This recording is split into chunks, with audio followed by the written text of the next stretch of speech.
Alright guys, welcome on board to another late night stream of UBOAT, although this time it's not as late night as it uses to be.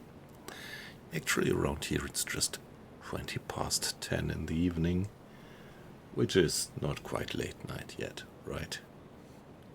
Yeah, it depends a bit, but yeah, tonight, well, the opportunity was to start a little bit earlier, so it's Thursday night. Thursday is one of my 3 standard streaming nights, which I try to never miss. And yeah, over the last months I always did UBOAT at this, let me call it, prime times. So what you see here is we are going flank speed, cutting through a perfectly flat sea. And yeah, right now it's 19 knots, but if we keep an eye up there, and already before there were stretches when we were actually going 20 knots. So we are really cutting through the sea at high speed. And what we are actually going to do is trying to get away from our last action. So we infiltrated a convoy successfully, sank 2 or 3, I'm not quite sure, merchantmen, and we even sank 1 destroyer while retreating, and then we had to dive away because they detected us, and well, we successfully avoided depth charging. And finally, yeah, we sneakily got back to the surface and found out that there was 1 large merchantman lying there with damaged engines. And yeah, finally, yeah, we fired 2 torpedoes on that one and 2 torpedoes on that large destroyer that was accompanying or guarding that damaged ship. And yeah, bad luck was that both torpedoes which hit the merchantman were duds, so we didn't sink it. But the other ones weren't, and so we did sink that cruiser or large destroyer, whatever it was. So yeah, it's a pity we didn't have any torpedoes left, and that, yeah, there was no chance. The escorts were just guarding that damaged ship, and yeah, the firepower of that merchantman equipped with deck guns would even have been enough to sink us if we would have tried to approach him with the deck gun. So that was no discussion, no torpedoes left, so the only thing that we can do is retreat. But good thing is we actually reached the 7,000 tons that we were supposed to sink within this mission. So mission accomplished. And where are we? We are doing the Arctic convoy missions, and you see we are almost at 78,000 tons. So we are approaching the 100,000 tons, which would actually let us reach this next level of this set of missions. Arctic convoys, this is a mission set. Yeah, you get relatively late in the war. You see right now we are in March 43, which means we are already 3.5 years into the war. And this is what I actually do in this game. I am doing a complete walkthrough through the war, through the whole campaign. Yeah, taking advantage of the wonderful open world that you have. You can sail just anywhere where you like, can follow the coastlines, which are modeled beautifully realistic, and also the levels of the seabed are modeled very detailed. So yeah, pretty nice. You can go where you like, but of course it is recommended to go where your senior officers actually send you. And so I started the game in the large German port of Wilhelmshaven. with small Type 2, tiny submarine with low range, low top speed, few torpedoes, and still I had to earn my merits with that one, and I did in the North Sea and in the Western Atlantic. We transferred to La Rochelle after France was taken, so that was our direct access then further into the Atlantic. And around that time we were upgraded to be commander of a Type 7. And with that we went far out into the middle of the Atlantic and successfully did this Black Pit mission set. And finally we got our first access to a milk cow, these large bulky supply submarines, and we placed them here over, say, most of the way to the other side of the Atlantic. So only by the help of these refueling possibilities we then were able to approach also the missions on the American coast. So only refueling at the milk cows allowed us to have sufficient fuel left after the crossing of the Atlantic to finally do patrols here. That other mission here, down here, we did as well. And after we finished these challenges on the other side of the Atlantic successfully, I decided to go back and go for Atlantic convoys, and we retransferred to the port of Bergen, which is pretty comfortable because we are so close as we never were lately to our area of operation. And so we already did quite a few missions now, and the last one was particularly successful.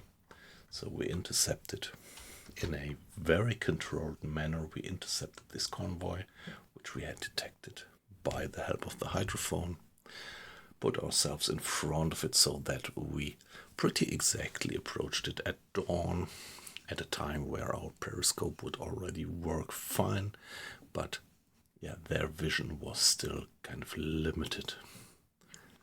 So we infiltrated the convoy, sank 2 or 3, I'm not quite sure, merchantmen, sank 1 corvette, and got away. Well, that's a long story short. Of course, there was a lot of depth charging, a lot of evading, pretty much of tension. You see the crew is still a bit stressed, but not too bad.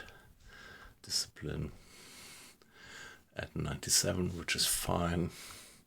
And the air quality has been regained because we are back to the surface. The smoke that you see there, this is the remainders here and there of that convoy that we did attack. So now we went to the north, and I would like to take a wide berth now around these guys to make sure that I don't run into stray destroyers who are still looking for us. I'm going flank to get that done quickly. And to be honest, I do not yet dare to report all this to the headquarters, because I'm still a bit afraid that we might give away our position. Although on the other hand, now we are already almost 10 miles away. Let's first give it another save. For each stream that I start, I used to do at least one new save. 3, 0, 2. Here we are. Maybe now we are gonna do a bit of time acceleration. You see, we still don't get the full time acceleration accessible. That's actually due to the fact that enemies are still relatively close.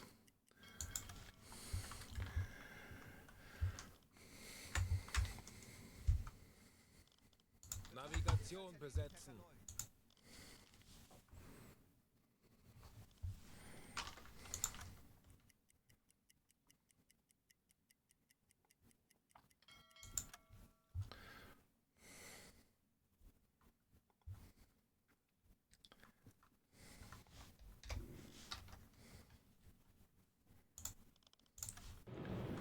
Yeah, we could take a look around if there is anything suspicious still in vision range.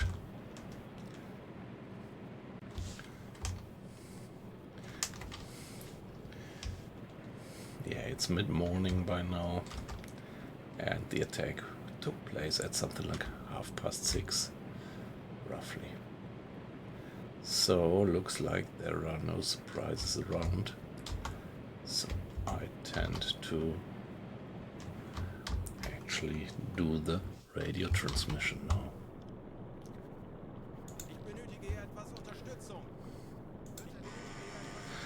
So it's Mr. Strauss at the radio.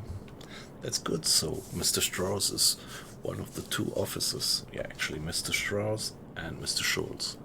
They are relatively new. The other ones are all old hands, which are completely maxed out with their skills. And a few months ago I did send two experienced crew hands, officers, on an extended shore leave and replaced them by the bosun Mr. Schultz and by the second radio man Mr. Strauss. So the idea is that I train more of the officers so that at the end of the war, when things are really getting tough, I might have a few experienced officers as backup who already have, smelled some salt. And now Mr. Strauss, this new guy, well, look at him. He is already level 4, so he can do one more leveling up. And so it's good. Like here, all the other guys haven't. They are completely leveled up, level 5, and you can't go further. Which actually would be a nice thing if there would be a possibility to, still let them level up further after that.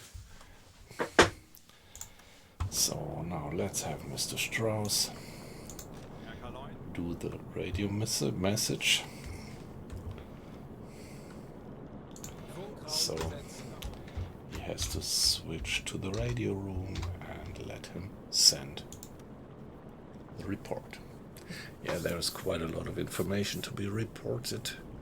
The Dido class, that's this cruiser. And for the others, I'm not quite sure. Frank Lever, Marjoram, MV Goya, Kassat. So quite a lot of ships sunk, but I'm not quite sure which of them were actually merchantmen. I think I sank 3 merchantmen, but I'm not quite sure. We will see that in the end.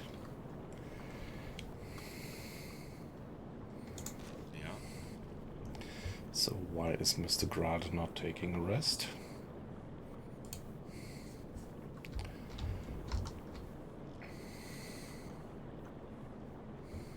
Zeit für eine Auszeit.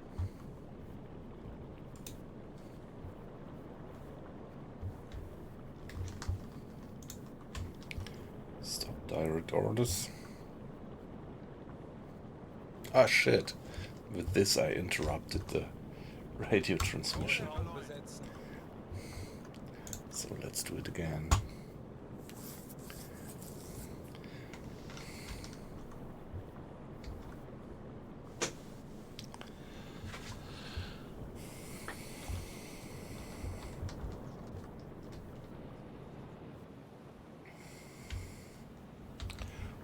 Well, now that we have a minute, Mr. Grade, you can give us a little tour through the boat. So, for torpedo room, also, the main berth for the crew with their bunks, 4 torpedo tubes, and easy guys. So this is the bunks of the officers mess, and most comfortable with the maximum privacy available on the boat, the captain's bunk. And here the listening room and the radio station. So they are still busy radioing that report. So this brings us to the operation center. The depth steers are unmanned, of course, and here Mr. Sparfeld at the helm. Map, and here it goes up to the conning tower. We can take a look there later. Lots of stuff here. This is the echo sounder. Here we can turn on the pump. By the way, we could check. Yeah, it's just minimum water in the bilge. And the gyro compass. So this is the petty officer's berth. They're just having a meal. And the galley stops. And there comes the big baby.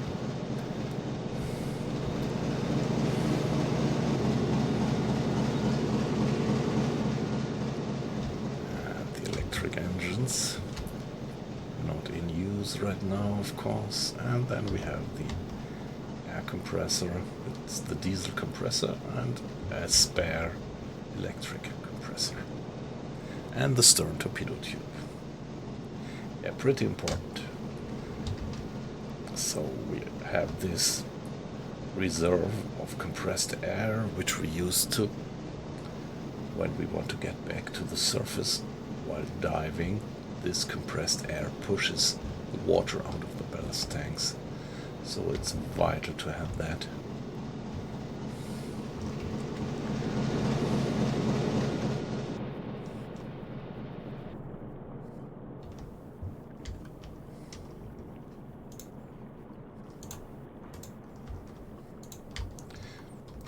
Come on. Do please let me climb up. And yeah, that's the periscope, the attack periscope, and here is another helm. Second helm station, and let's get up. So here we are. It's perfect weather. The sea is perfectly flat. So we are going 19 to 20 knots, which is absolute top speed.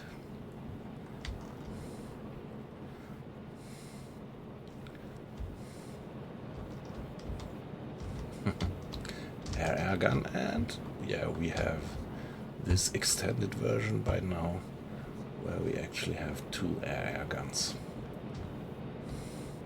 behind the conning tower.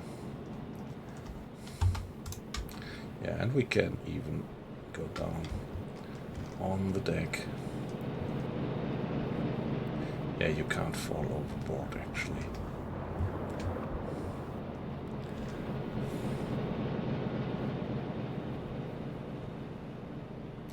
And the deck gun.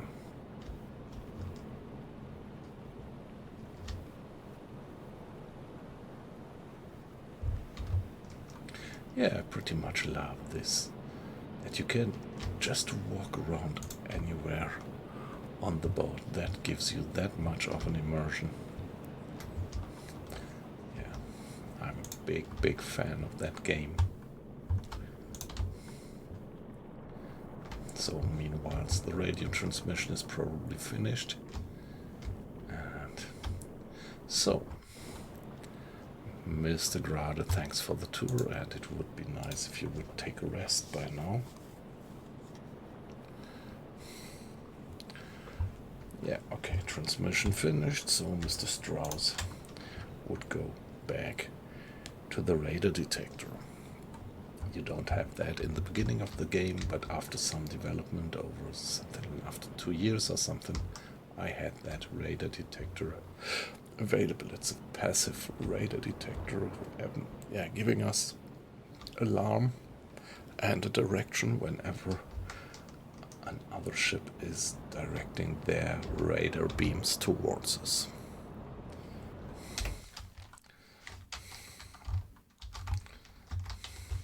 Kurs auf diese Koordinaten setzen.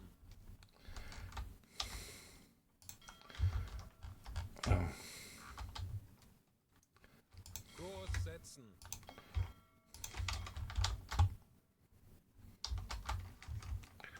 Kurs auf diese Koordinaten Let's get back setzen. home. I'm still going flank. I usually don't. Usually when I'm traveling I just go cruise speed. Halbe Fahrt. But yeah, come on. Schornsteinrauch. Let's do it. 305 Grad. 305 degrees. That's not good. That's somewhere over there. That could be the convoy. So is the convoy still? Oh, loads of ships. But yeah, maybe that's still that convoy that we were chasing. But that's amazing. So many ships. There is even one which is more or less ahead. Come on. Really don't want to interfere with these guys. Schornsteinrauch. Peilung. 275 Grad.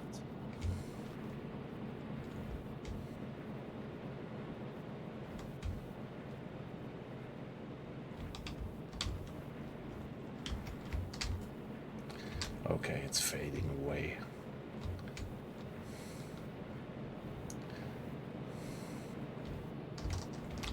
Yeah, looks like we are getting away. We are getting out of range.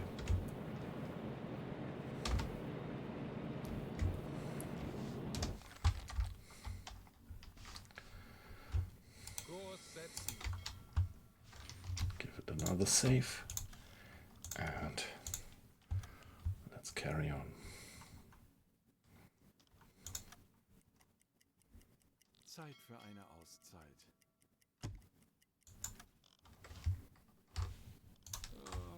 Ich bin sehr müde.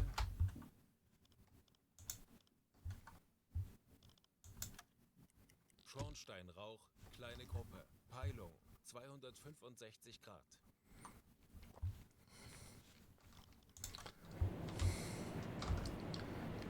I really don't need these contacts. Well, there were patrols before when we just didn't run into any enemy for days and days. And now it's so crowded, more than we can sink.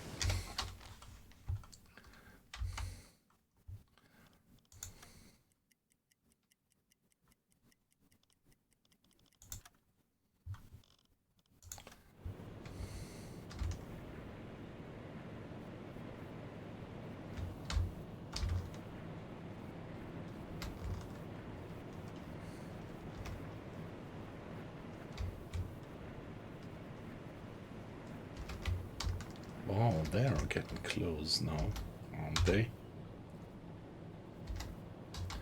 I don't quite like that.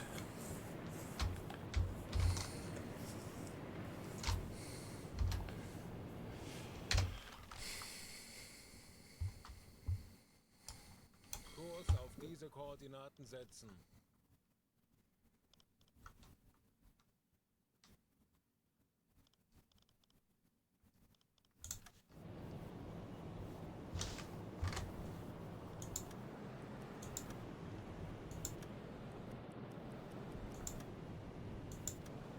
Yeah, looks like they are still hull down. And we are gaining on them. Endlich ein paar Stunden Pause. So I think this is uncritical.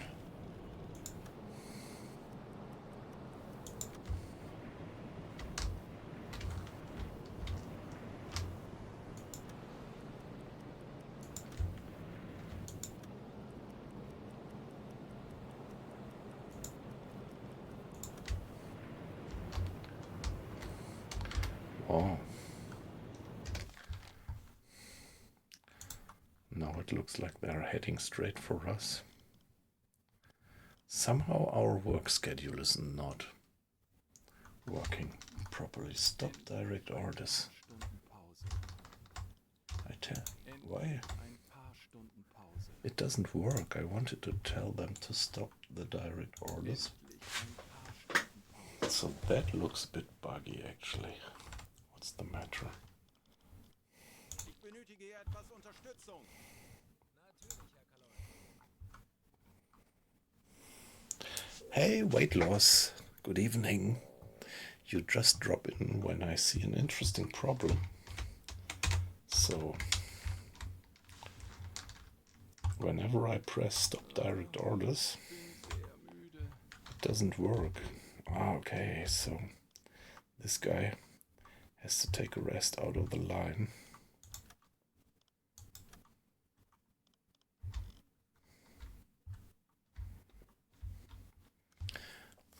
But I still want to get some information Horchraum besetzen. because I somehow have the feeling that these guys might have spotted me. Now that the smoke seems to be pointing straight towards us. Yeah, however, weight loss, great to have you in. How are you? How was your Thursday?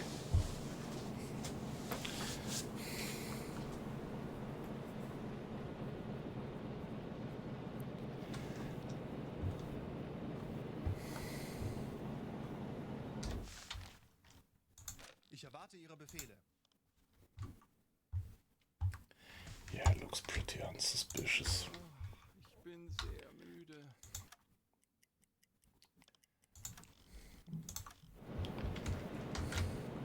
Yeah, okay, see now they are not moving towards us. That was maybe just coincidence.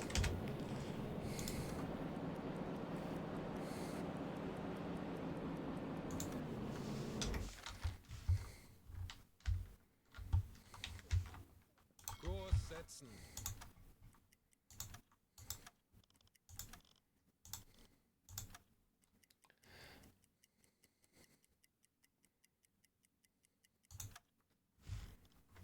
Ich könnte etwas Hilfe gebrauchen. Well, now the weather is deteriorating. Wind is up to 24 knots and a thunderstorm is going on. Yeah, in pitch black darkness now.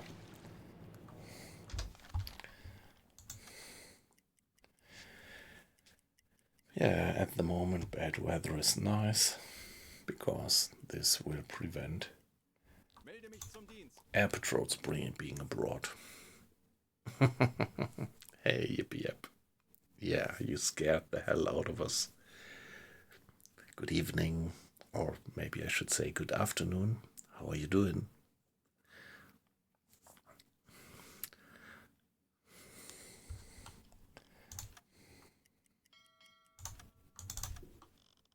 Ich benötige hier etwas Unterstützung. Jawohl, ich kümmere mich darum.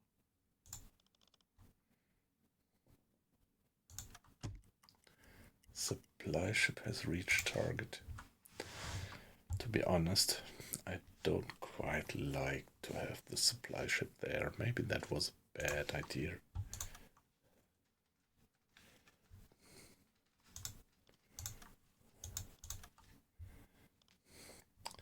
So, which milk cow did we actually take away? Okay, no, we have 1, 2, 3 milk cows still there. I'm a bit afraid that this milk cow is not safe there. Ah, you just got home. Yeah, that's good.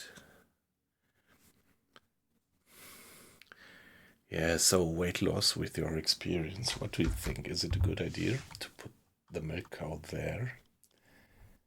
My gut feeling tells me that it's a too busy place. Ah, the Naval Academy. I thought I already did build it.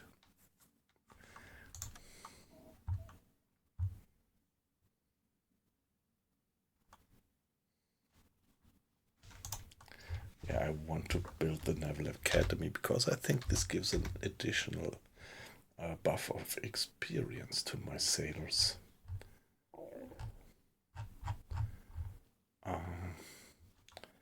Yeah, but that's not the point right here. Question now, should I relocate the milk cow?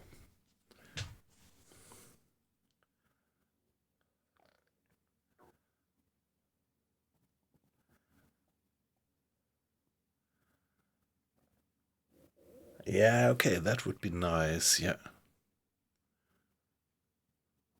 Yeah, you're right. I just thought it might be a good idea to not need to go into the base. But, yeah, you're completely right. It just doesn't make sense. So before it gets destroyed, maybe I would better relocate it.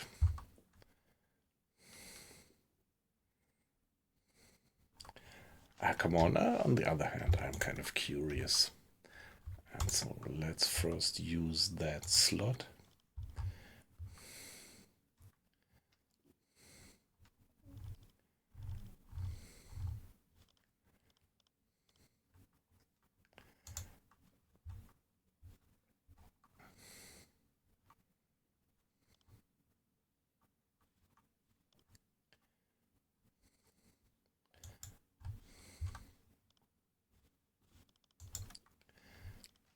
And let's build the Naval Academy first. No, I haven't.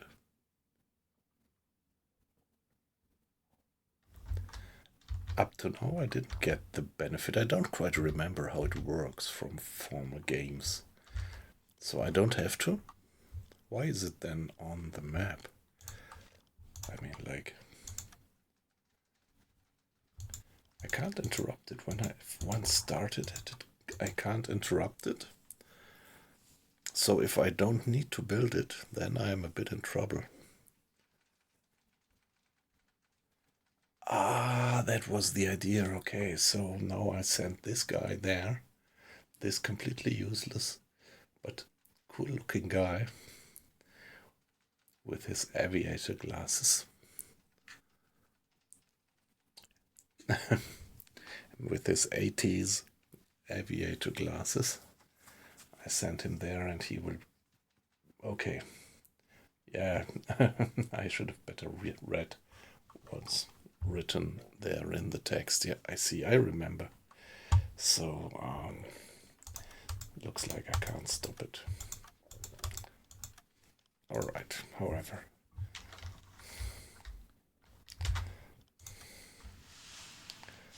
I wouldn't reload for that. And on we go. Yeah, maybe we're not going flank speed, which is good. On the way home. 10 o'clock in the morning. Ich benötige hier etwas Unterstützung. Ich könnte etwas Hilfe gebrauchen. And beautiful weather again.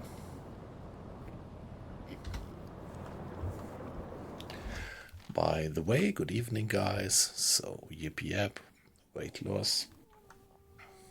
We already exchanged greetings, but there are a few more guys in the stream by now. Welcome, all of you.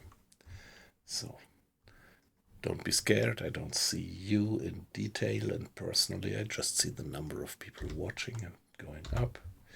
So, I'm always glad to have you in, even if you would decide just to lurk and watch silently. But nevertheless, don't hesitate to participate in the chat. That's always welcome. Let's carry on. Let's carry on. Here we are. Change of watch again in the early afternoon.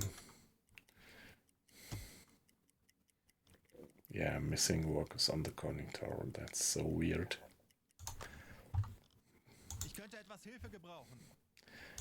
It feels a bit like a bug, but it's not making me too much trouble. So we are actually on the way back to the base. On our last convoy action, we fired all our torpedoes. Our hit ratio was, well, maybe a bit worse than it used to be, but the point was that we had at least 3 dots, although I'm pretty sure that all the torpedoes that I shot were well maintained, and still we had 3 dots.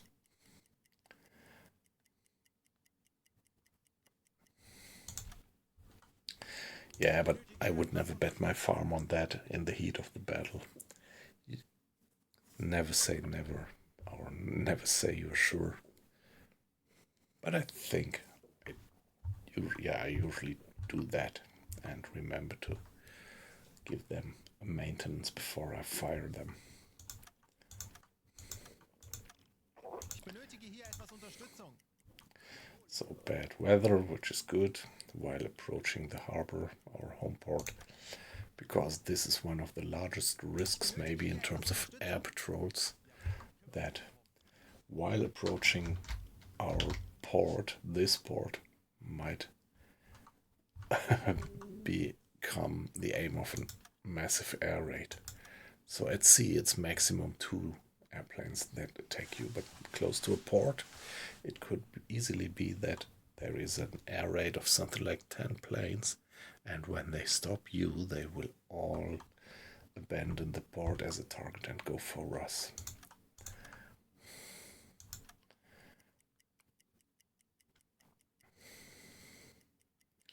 So again, 10 in the morning.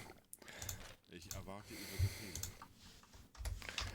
Nice weather, and let's give it a save. Again.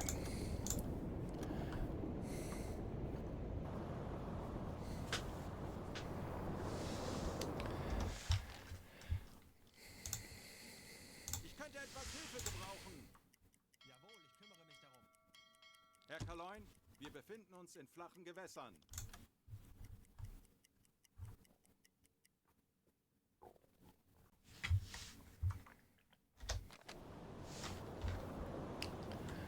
Okay, that's a bit laggy, and I think the coast is in visible range. Yeah, there it is, so that took a second. Usually this doesn't happen. This is really the only place on the map up to now where I actually have this lag in setting up the graphics of the shorelines.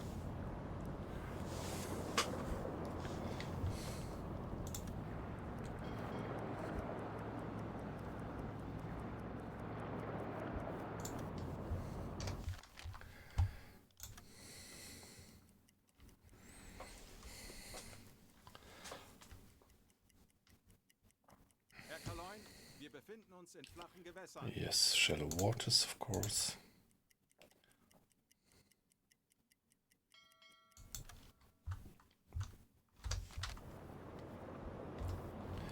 Almost there. Yeah, beautiful. I mean, the representation of the shorelines is not too complex, but I still quite like it. It gives a nice atmosphere if you consider that this is a naval simulation. They also did put some nice effort to give the shoreline some, at least a certain realistic view.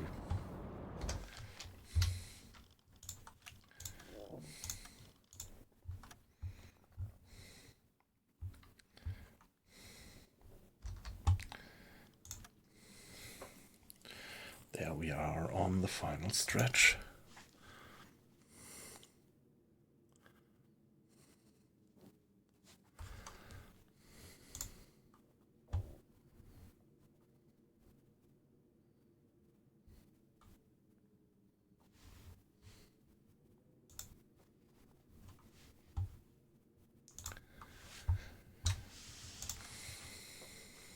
Yeah, fingers crossed that we are not running into an air raid by chance, by bad luck.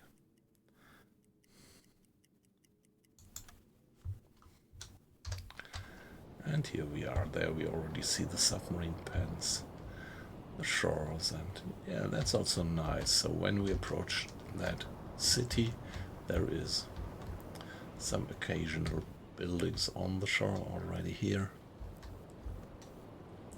Very nicely done.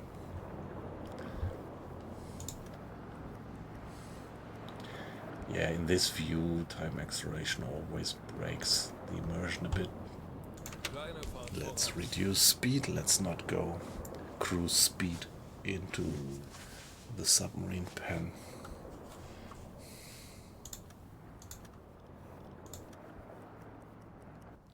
besetzen.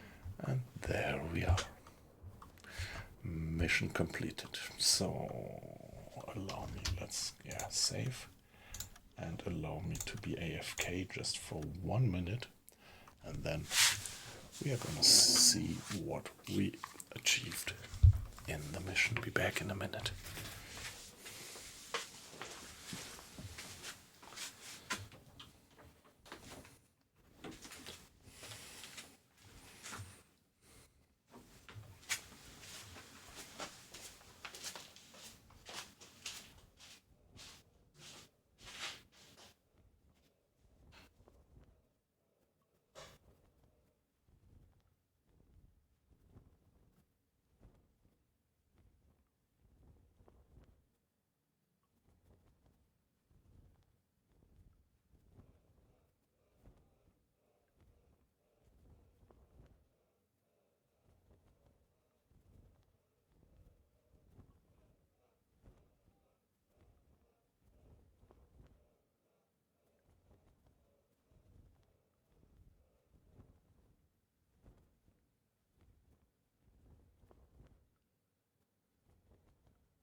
Hey, yep. Yeah, nice to see that you use my nice little self-made emojis. Well, actually, the little man is not mine. We already had that yesterday, right? Don't know where it comes from. But, yeah, the Josh thingy and the bullet, the 9mm bullet, that's mine. Hey, Wasabi, great to have you in. How are you doing? Nice to see you back this evening. We just reached home port after successful mission, so you could join us harvesting the results of that relatively successful mission. Mr. Lamprecht, the captain. So let's see what we got here. We sank Cassette the freighter. We sank Goya the freighter. We sank Majoram the corvette. Okay, so 2 freighters obviously and 1 corvette. The captain doing the solutions, and yeah, all right.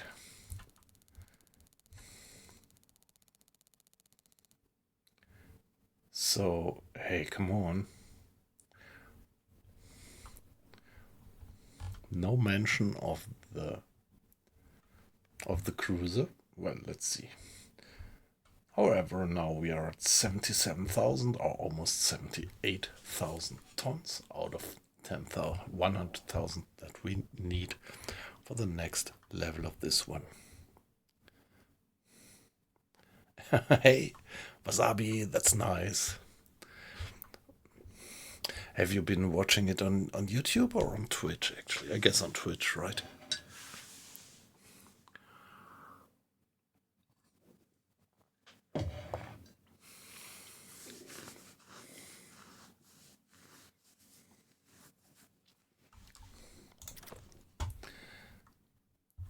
Additional rewards for the convoy attack. So we sunk a total of 18,000 tons. All right.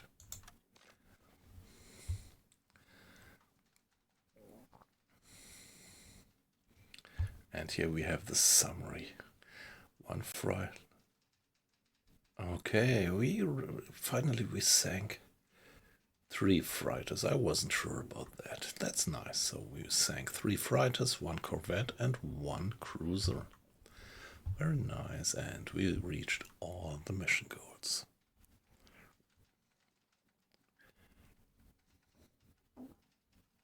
Yeah, okay, alright. Yeah, I mean, perfectly fine. Actually, my primary platform is Twitch, and I just use YouTube en passant. So, perfectly fine if you focus on Twitch. Yeah, actually, that's like, well, my origins, my streaming origins lie on Twitch, and I will always stay mainly on Twitch.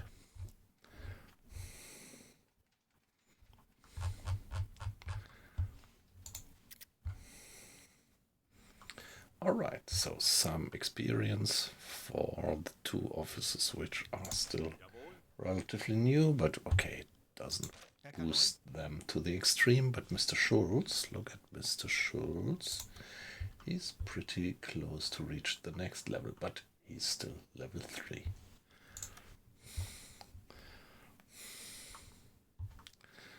That's it. Well, give it another save. I think we did not save any shipwrecked. Nope.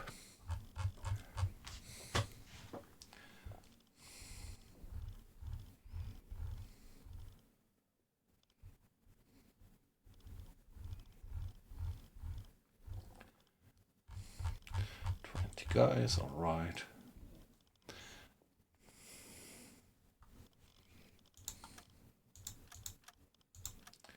Specializations, okay, no available point to level up or train one of the crewmates, but we are almost there. Yeah, torpedoes are completely empty.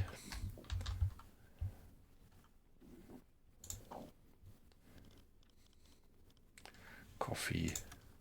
So what is it about the respirators? So all except the captain do have one now. So let's see if we can get another one. And what about the stores?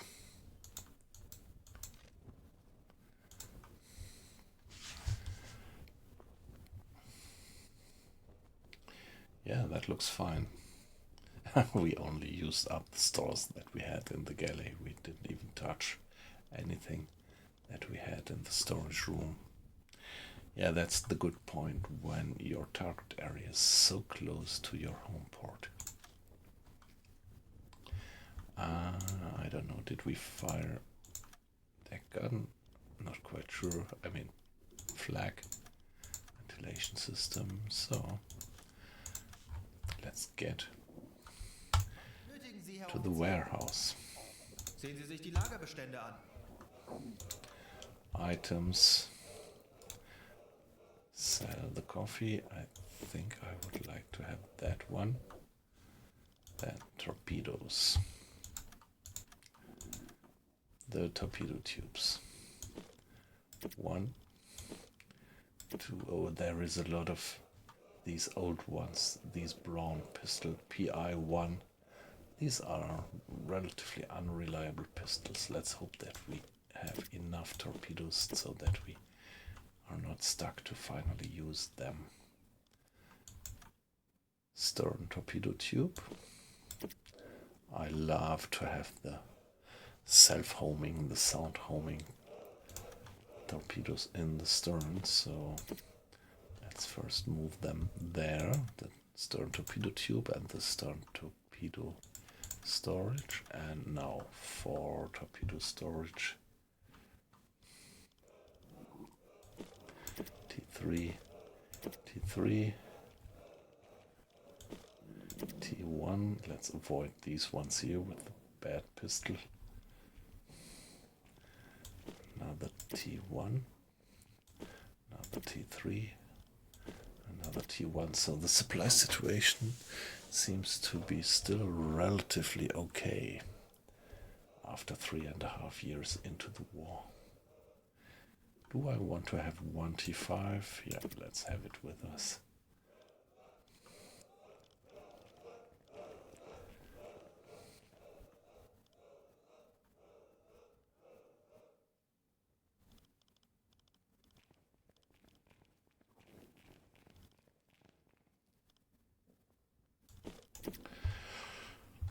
Okay, that looks good. Not to forget to refuel. Now ammo, I don't know, did we fire the flak gun? I think we didn't.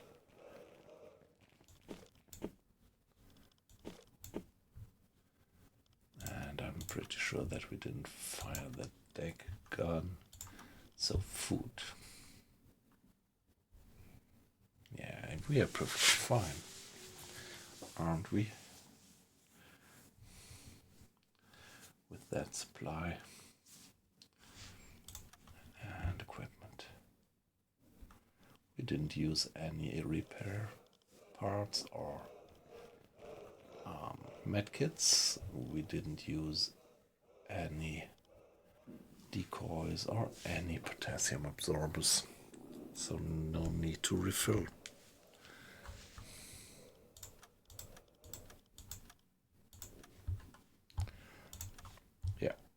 We can go like that. Loading takes the boat off duty for 4 days.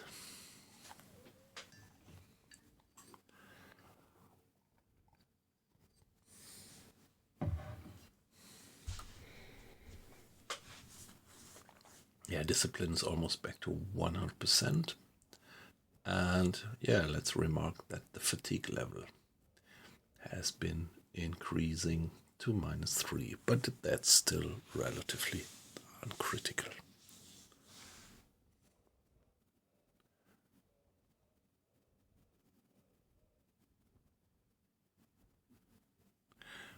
Sorry, I was a little bit distracted. Didn't check.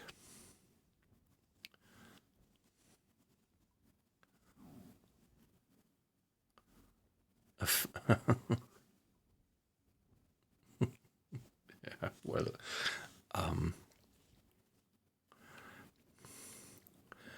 we do have 2 rabbits actually.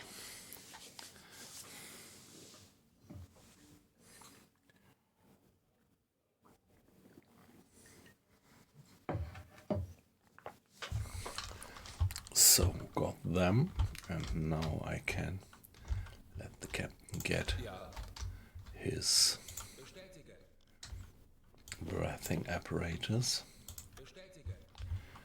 And maybe I would like to have one more as a spare.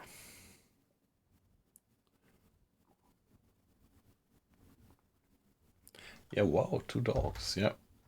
Nice.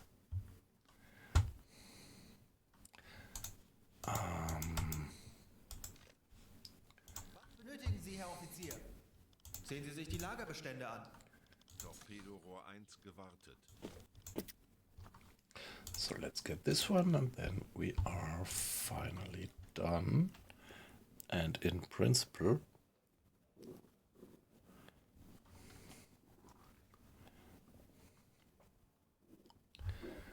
we are ready for takeoff. Yeah, actually, I see that each of my officers has a breathing apparatus. That means that when a compartment is flooded and the guys might be caught in the compartment, they have a certain time to survive, so they could do some repair inside a flooded compartment. That's actually the idea.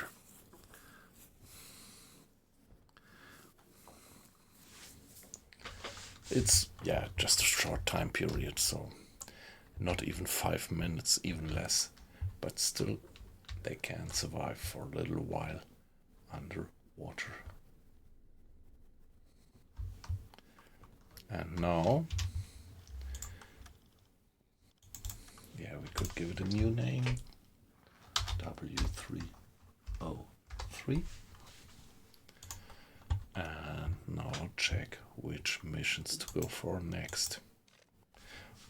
Yeah, we could first check the map. And yeah, well, I think I'm going to continue the Arctic Convoys mission set.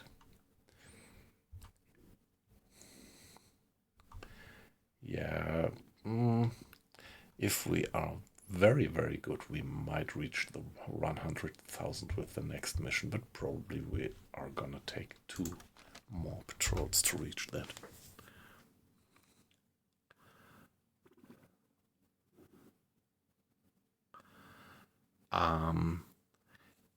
What I think is that in real life they didn't use that to be in a flooded compartment, because this is, I mean, it's a little bit juicy how they deal with flooded compartments here in the game. I think in real life they actually had these breathing apparatuses, but they used them when a compartment was filled with poisonous gas, which might happen when, for example, the batteries got damaged. Somebody had to get in and turn them off. And this guy then would use a breathing apparatus. But I mean, this is a bit real. You could not enter a flooded compartment. And in the game you still can somehow. I think you can't when it's completely flooded. But when it's something like half or 3/3 flooded, you still already need the apparatus then to do repairs. And this is the idea. So if the compartment is already 2/3 full of water, then you can send in one of the guys with the breathing apparatus and let him repair a leak, for example.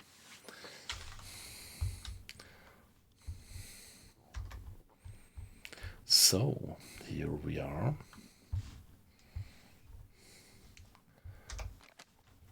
Let's check with our leading officer. Wie kann ich Ihnen behilflich sein? Dies sind aktuelle Einsatzbefehle vom BDU, streng geheim. The Arctic Convoys. No, we are not gonna go back to La Rochelle at that point. And I'm also not gonna do this mission here, but another Arctic Convoy. So 3 Arctic Convoy. This is low difficulty. Anticipated number of vessels in the area small. Strong winds. What do we have here? Medium. Anticipated number of vessels very large.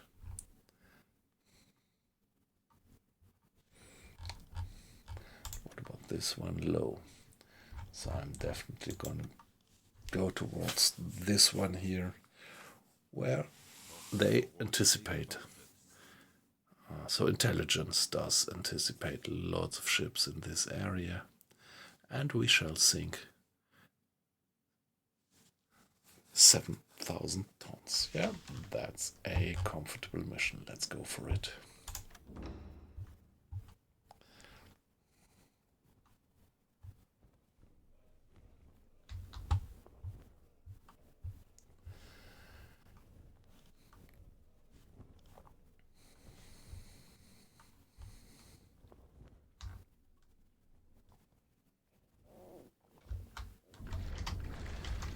So, time of the day, it's 5 o'clock in the morning. And we are going underway. This time we have to go up there.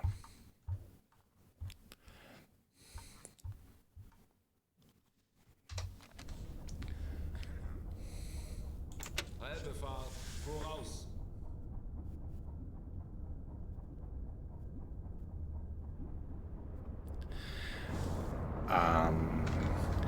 The red light you turn on at night, so what people say is that when your eyes are constantly exposed to the red light, you can see better in the dark because the eyes are kind of somehow more susceptible.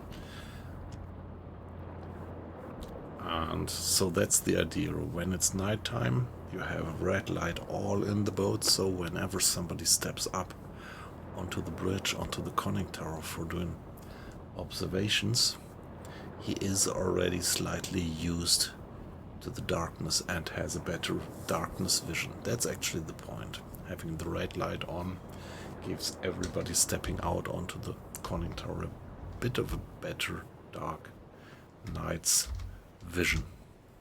And the blue light is actually something to signal the whole crew that they should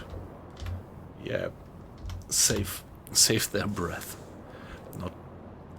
I'm not quite sure how realistic it is. It's something like that the off-watch crew shouldn't do merry things, shouldn't play cards or something, but lay just quiet on their bunks to minimize the usage of oxygen.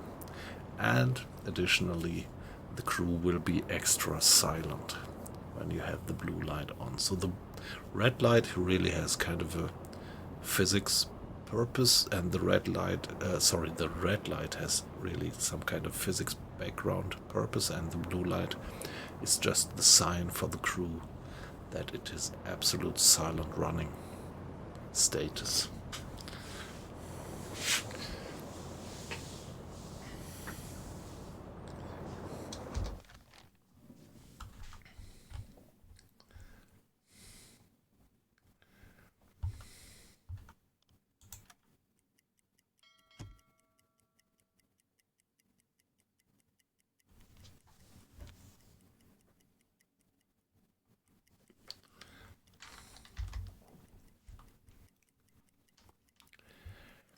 Yeah, I think that red light thing is common practice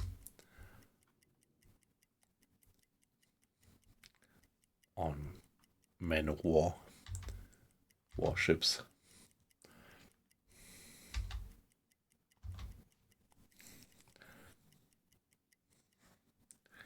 Or at least it was in the past. I don't know if it is nowadays, because maybe nowadays sensors are much more important and maybe not eyesight so much anymore. So that would be an question that could be answered by weight loss. Not quite sure if he's active in the stream at the moment or maybe just lurking. Yeah, he could actually answer us the question of if on modern men of war they would still have this red lights thing at night.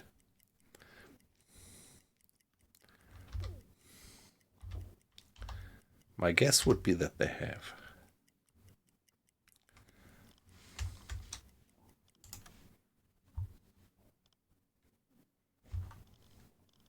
Navigation besetzen.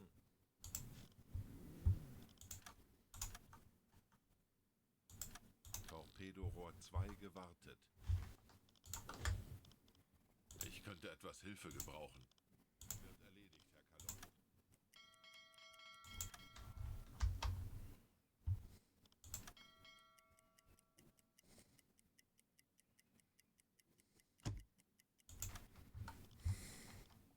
Ich könnte etwas Hilfe gebrauchen.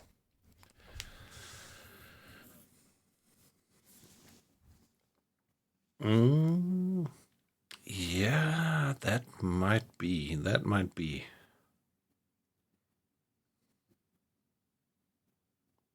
Good point. I'm not sure, but might be.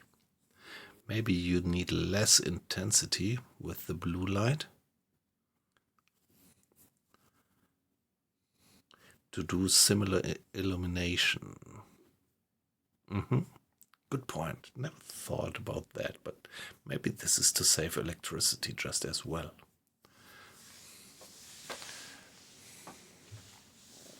Yeah, we can check that actually. What if I turn on the blue light right now? Would it give also an effect on battery?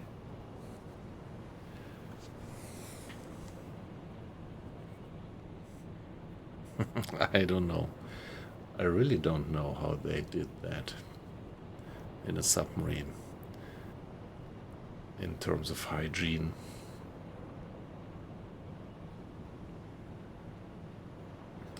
So now the blue light is on.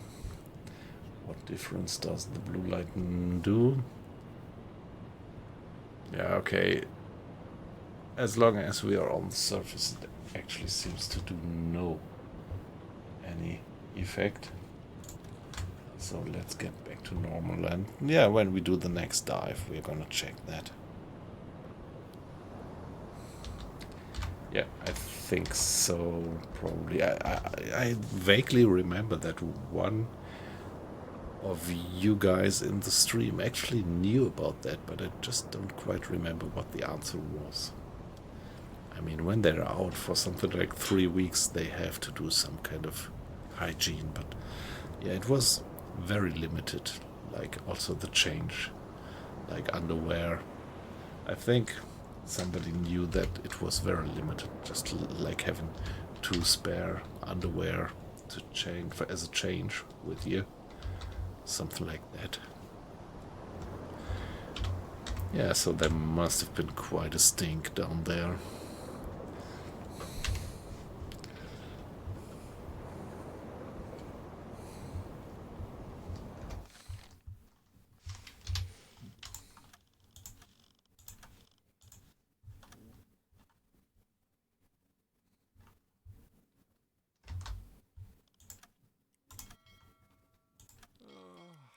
Ich bin sehr müde.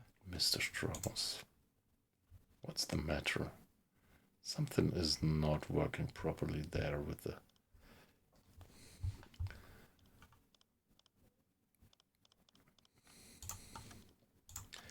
squads, with the schedule. Mr. Strauss, Mr. Hinrich. Okay. Everything looks alright. So what's their priorities in terms of tasks? Contacts.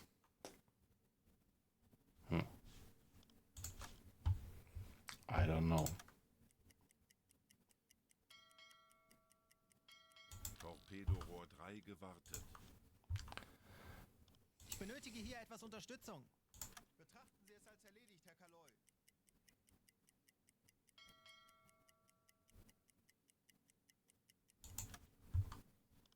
Ich könnte etwas Hilfe gebrauchen. Jawohl, Herr Kaloy. Jawohl, weiter geht's.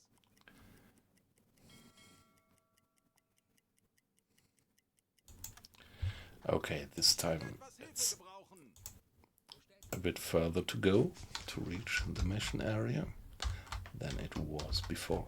But talking about that, let's delete the markings on the map.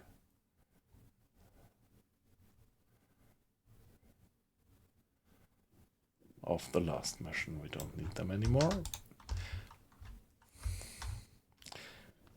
And on we go. 3 o'clock in the morning and 6 o'clock change of watch right now. Torpedorohr 2 gewartet. Ich könnte etwas Hilfe gebrauchen.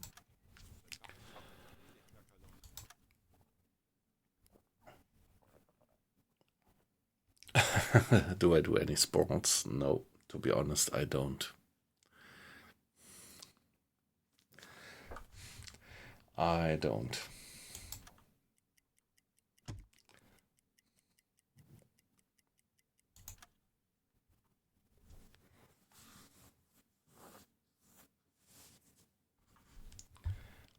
What about you?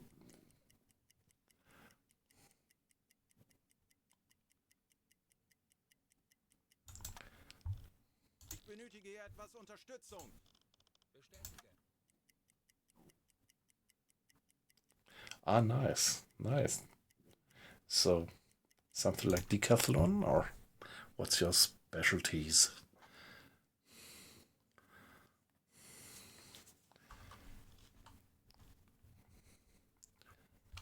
I mean, what do we have there? It's 3K? You have to help me with that. What does it mean? 3,000. Ah, okay. Probably, yeah, 3,000 meters, right? Okay, yeah.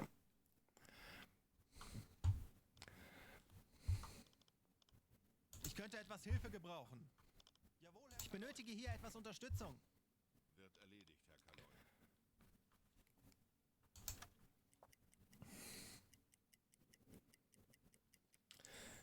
So, how often do you practice in the week, if I may ask?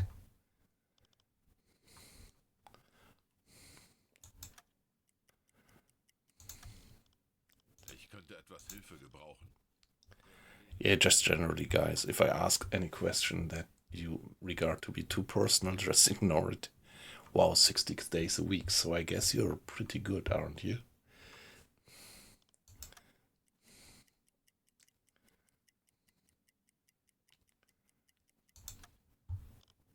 Ich könnte etwas Hilfe gebrauchen.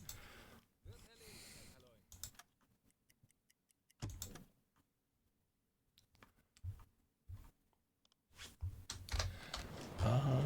Before I forget it. Ah, that's good, so that don't let my sailors starve. In the past, my sailors would have starved because I forgot to kind of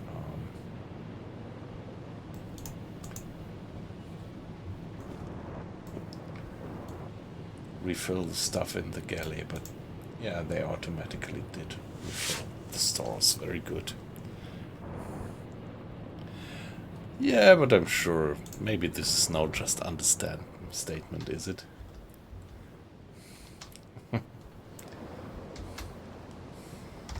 So that's nice. What's the time of the day? 3 o'clock in the morning. So we already, yeah, we have the sun over there. Not yet up. It is still moving under the horizon and will rise somewhere there. And on the other side we have the beautiful moon.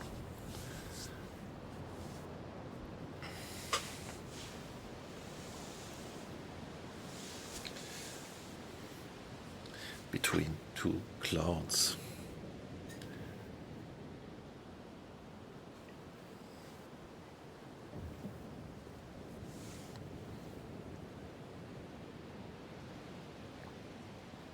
Yeah, yeah. Yeah, you're right.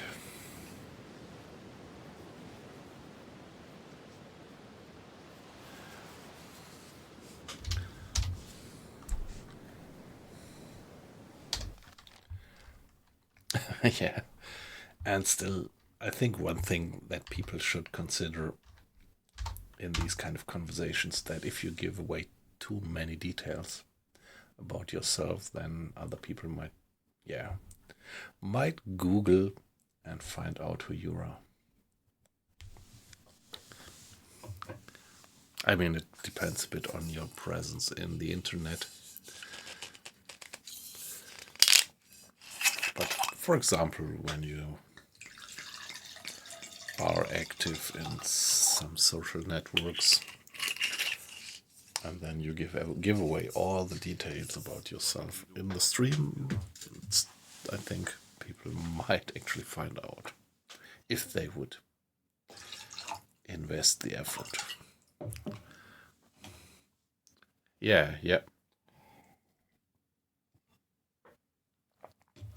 exactly. That's always, I mean, what we do here should be pretty unsuspicious, but still, there might be things to talk about where the one guy says this is just easy to talk about and others maybe don't like to talk about it, which is perfectly fine.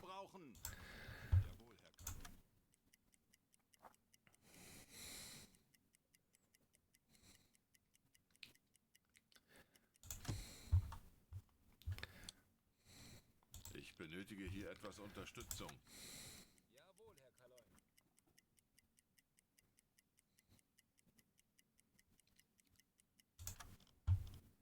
Ich könnte etwas Hilfe gebrauchen. So there we are approaching. It's afternoon, 4 o'clock. So what is it like? Sun, yeah, already relatively deep, considering that it's still mid-March, still early in the year.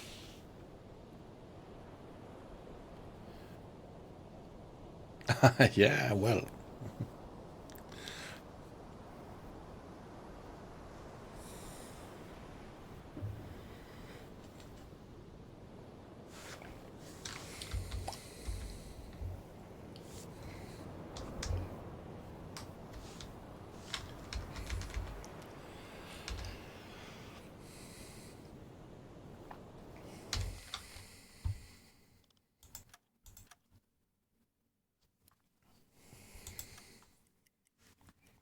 And on we go, on we go. Ich benötige hier etwas Unterstützung. And there the sun is gone. Beautiful evening light just after sunset.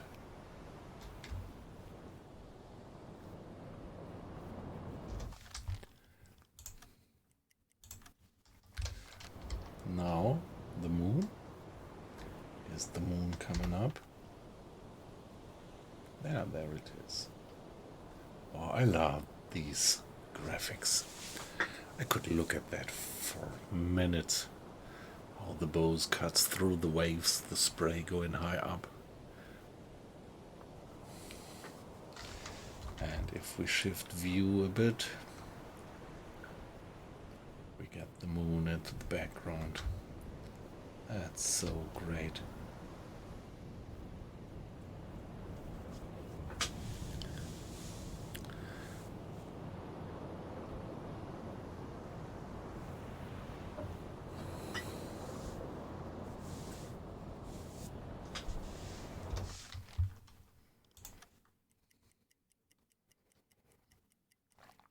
Now sailing into the night. 10 o'clock change of watch. Könnte etwas Hilfe Oops. gebrauchen. And soon we're gonna reach the patrol area. Kurs auf diese Koordinaten. Now let's see, where are the borders of the patrol? AE, AF, AB, AC.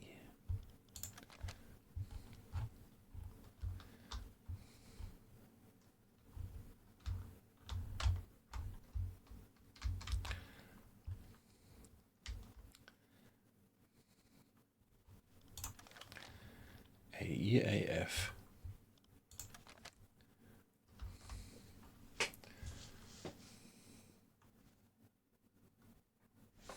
Oh, okay. AE. Is it really the whole area? AE.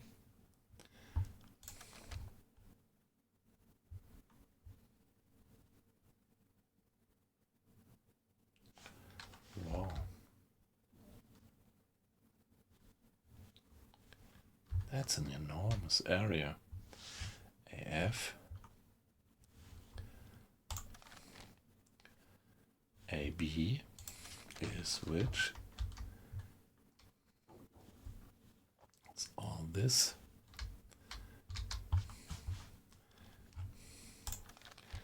AC.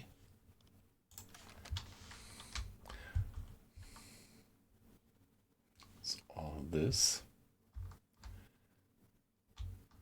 And over there still, but okay, why do I?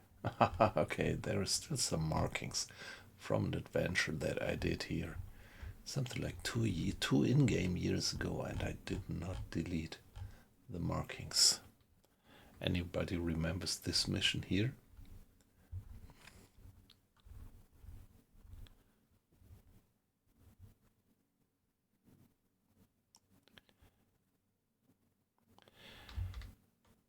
Yeah, the aircraft carrier submarine. I don't know. I heard about that, but I was never sure if this was really existent or if it was just kind of a legend. Some kind of an urban legend. Do you know if this project actually existed? But let's finish that discussion. So up here, this is out of range. So everything south of that line is relevant for our mission. Hey, it wasn't only a project, but it actually existed. But not seaborne, right? So they were still developing it and building it, or was it already at sea when they captured it?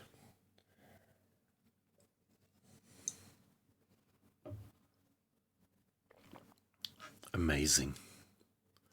Hey, come on. I have to Google that. I would really like to see pictures of that one. Aircraft carrier submarine. Huh.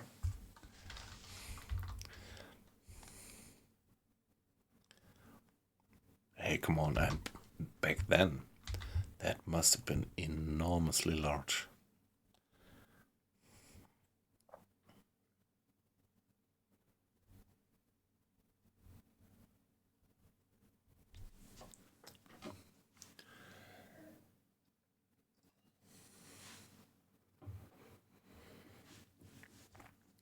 Yeah, I mean, it was good to finally end the war, and still, I wonder if it really was necessary to drop these two guys. But yeah, let's not go into that discussion. Sorry, I don't want to dive too much into politics. So for me as a German, it's pretty easy to criticize things that Germans did in the Second World War. And of course, there is a lot to criticize about that. But yeah, I don't want to judge too much about what other countries did.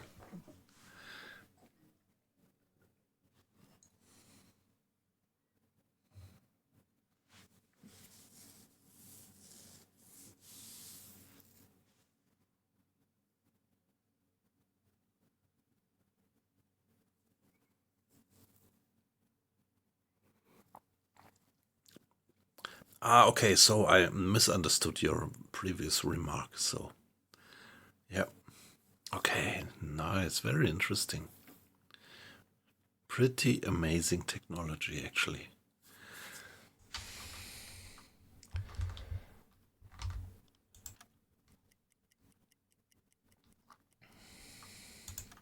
Torpedorohr 4 gewartet. Patrouillengebiet erreicht. There we are. So, somebody please report on the radio. Funkraum besetzen. So now we shall sink 7,000 tons or travel 700 miles.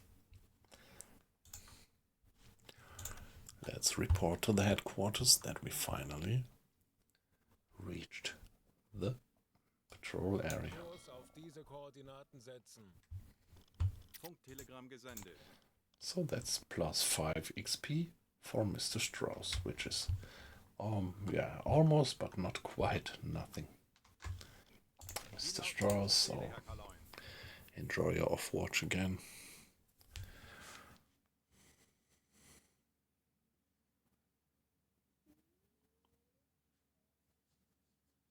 What was the name of that bomber? I don't remember it, I have to admit.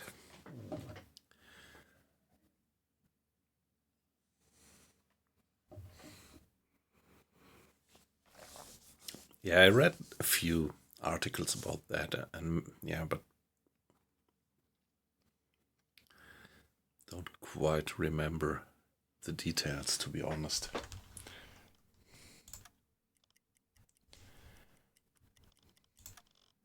Ich könnte etwas Hilfe gebrauchen. Jawohl, ich kümmere mich darum. Torpedorohr 1 gewartet.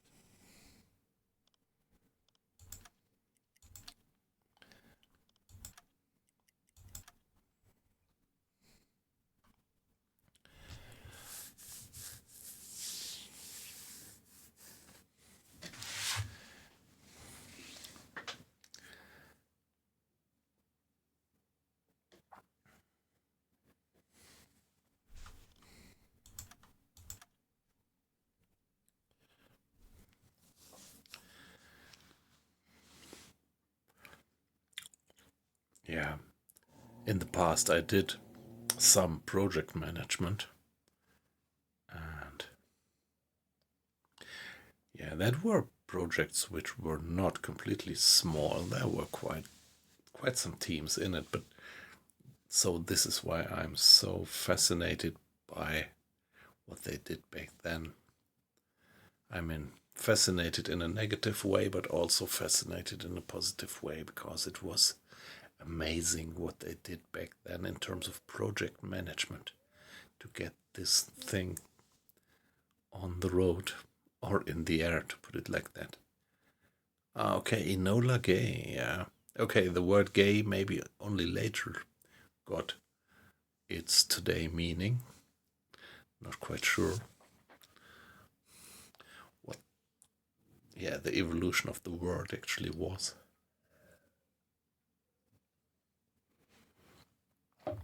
Yeah, I think originally it just means something to be colorful.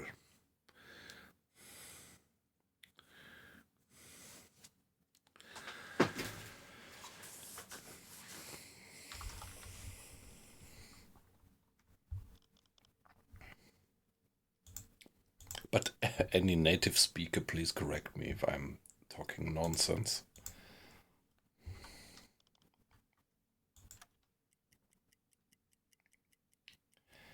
There we are. 6 o'clock. Oh, wow, look, we have a snowstorm. We are already in the second half of March, and now we still get a snowstorm so far up here.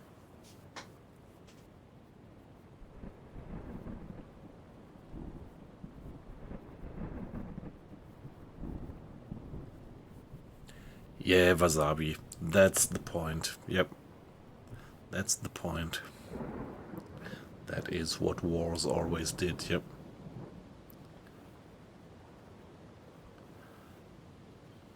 Yeah, well, I think it must be pretty hard to be on a steel hull at far below 0 temperatures. Yeah, and the rain, well, the rain isn't even salt water, the rain is, yeah, it would just make the deck a bit slippery, probably, yeah. Yeah. Hey, Aqua Icing, nice to have you in. Yeah, you have a lot of snow, haven't you, at the moment? Yeah. Yeah, but still, I would love so much to visit your country. But problem is that this year I can only do something like maximum 2 weeks of summer holidays in a row, job-wise.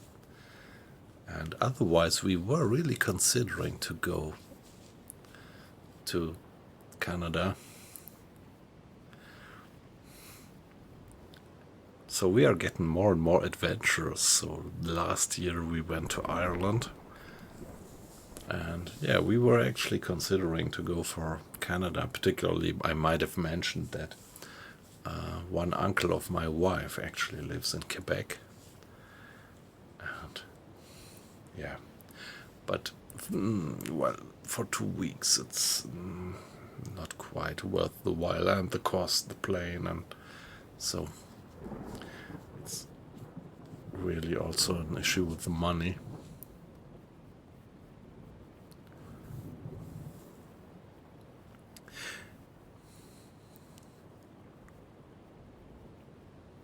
Yeah.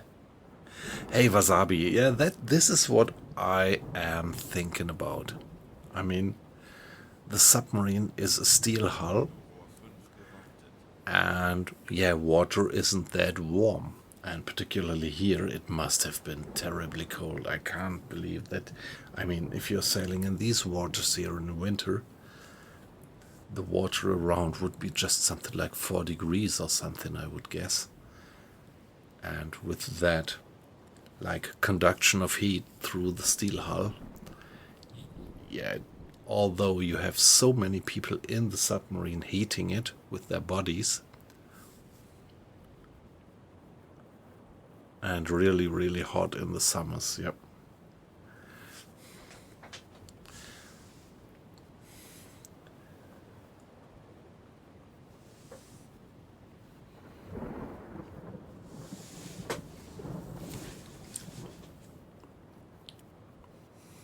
Yeah, so many people crammed into that submarine. Maybe that at least made it survivable, because if you consider that the water is something like 8, 7 or maybe even 5 degrees,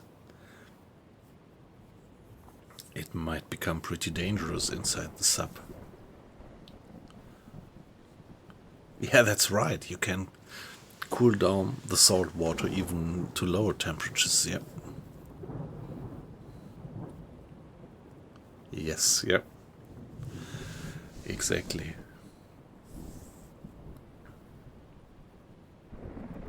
Yeah, right, aqua icing. The diesel, that's correct. The diesel would actually be some...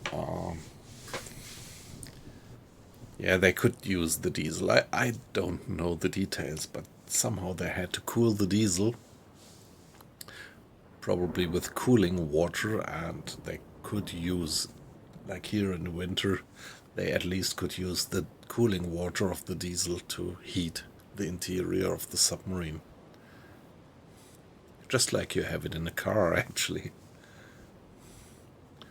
Yeah, that's right, the diesel should at least give a bit, but yeah, consider how fast the heat would dissipate away through the steel hull.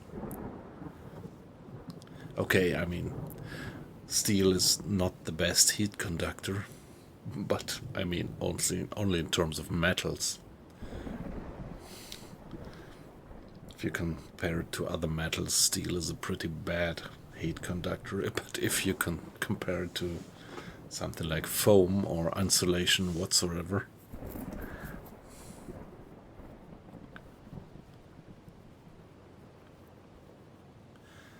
and yeah, exactly, weight loss. Yeah, when you go down and dive, you don't have the diesel running. Yeah,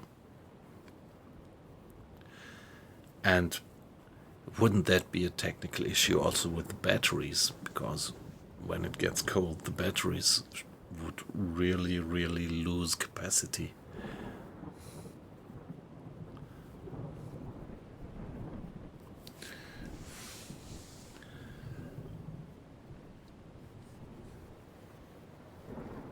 Yeah, the chemical processes in the battery are pretty much depending on temperature, right?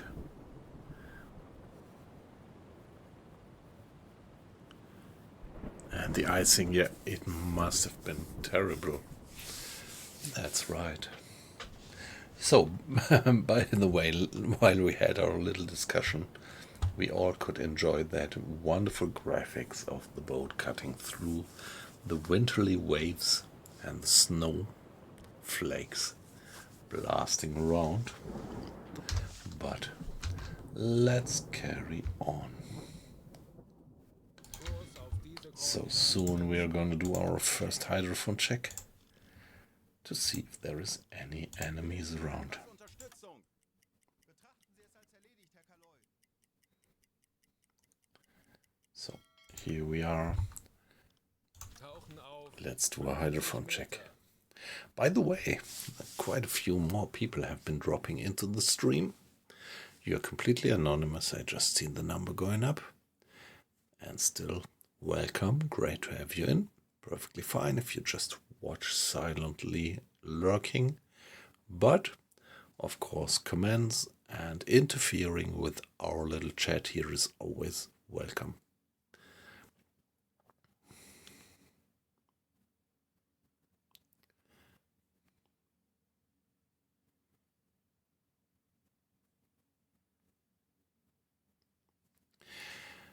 Yeah, that's the great thing. I mean, apart from that, I pretty much like weight loss for the wonderful conversations that we have.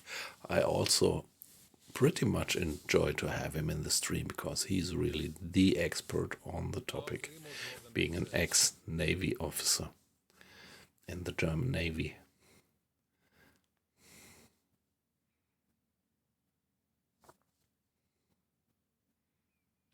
Yeah, that's the point. I mean, all the ice actually affects buoyancy and also the balancing of the ship.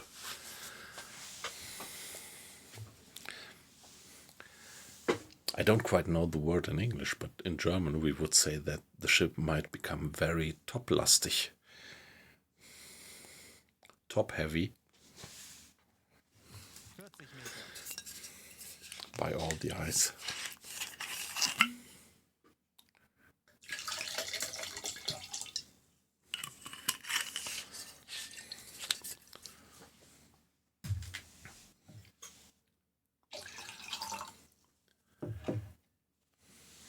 Meter. Yeah, that's right. Yeah, exactly. Nice description. The gravimetric center shifts upwards. Yeah. Yeah.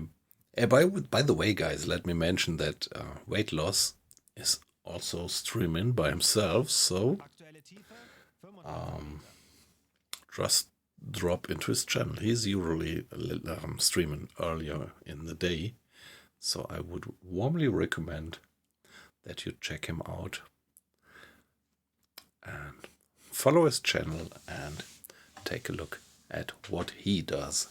He's also he did a lot of U-boat streaming, I think, at the moment. Weight Loss, you are on some other things, but I'm pretty sure that you're gonna go back to the U-boat when we have the update latest then.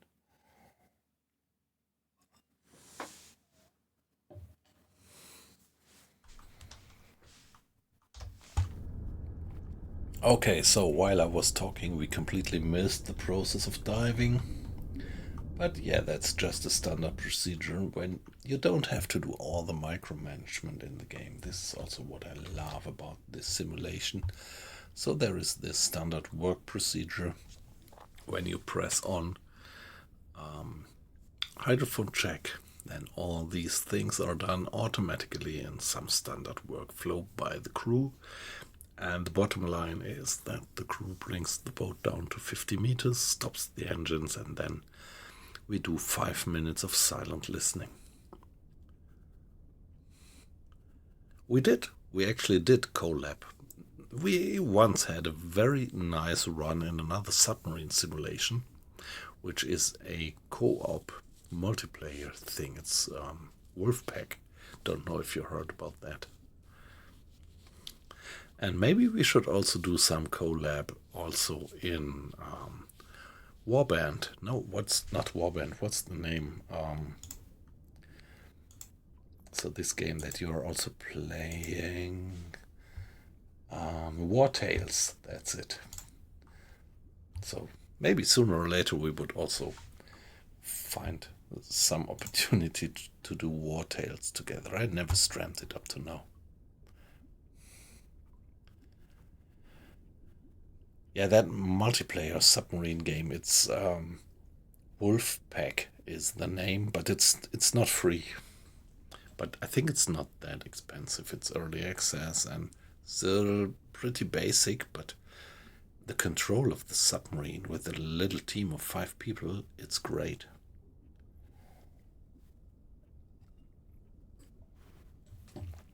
The physics and everything, but you need a bit of patience to really get into it. I think this is why the game is maybe a bit yeah, exactly, Wolfpack. Yeah, just like you write it down there. That's it. It's a bit of a hardcore game for the hardcore fan of submarine warfare.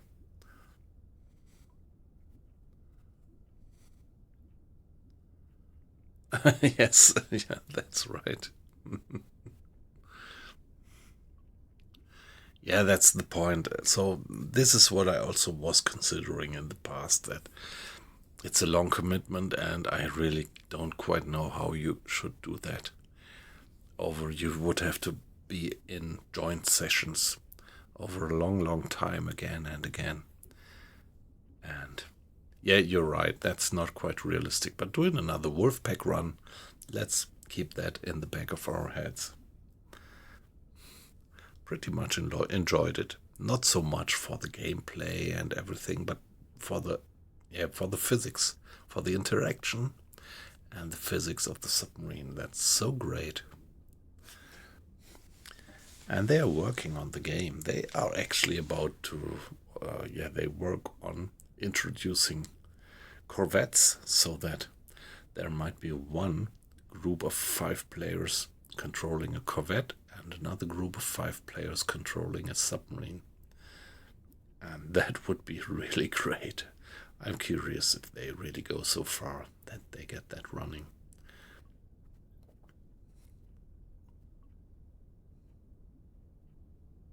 Anblasen.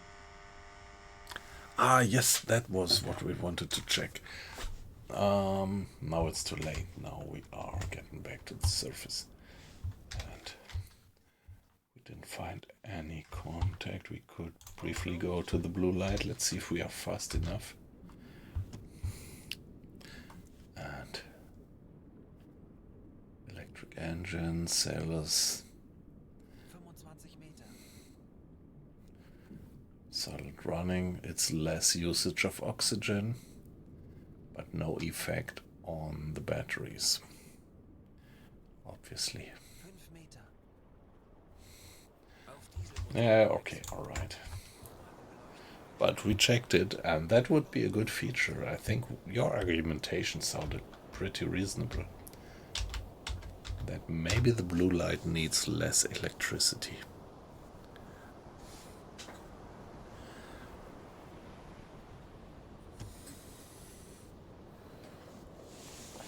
Hey, great, it's 12 o'clock by now, and we have 8 people in the stream. Nice to have you in, guys.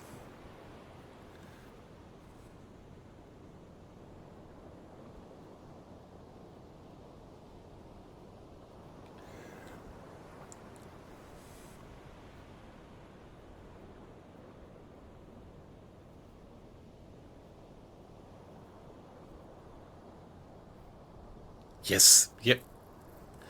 Yeah, but it doesn't, right? They don't have it.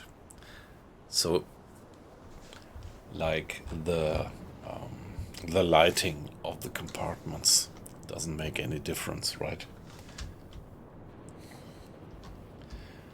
And I don't know, maybe it would back then.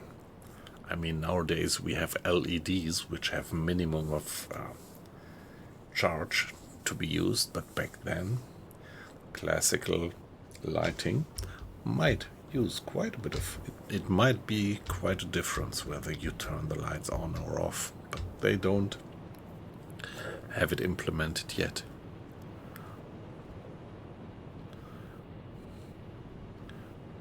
They work of love and patriotism, yeah.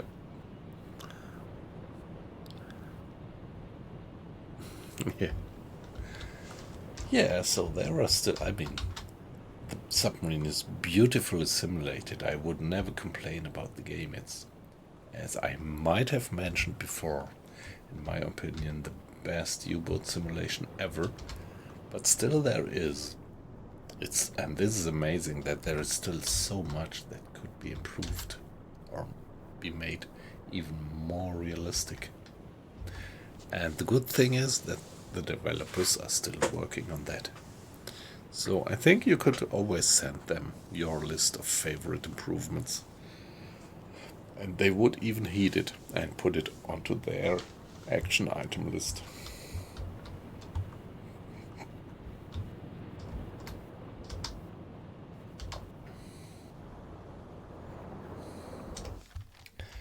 Okay, so no contact yet. Give it a save. And carry on maybe for 6 hours, and then we are gonna do another hydrophone check. Hoping to run into enemy convoys. That was 10 o'clock. Maybe at something like 4 o'clock it would be reasonable to do another hydrophone check.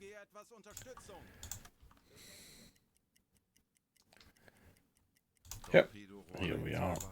Let's do it. Tauchen auf 50 Meter.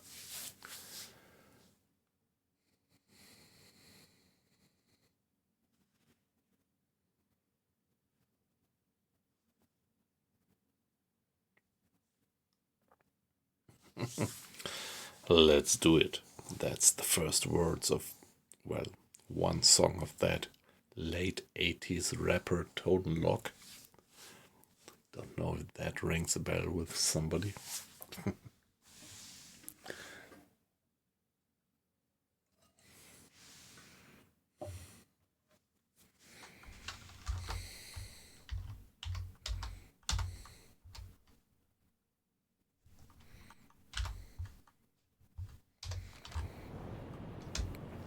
So somebody has opened the valves, which means that right now the 4 ballast tanks are being flooded first, the aft ballast tanks then.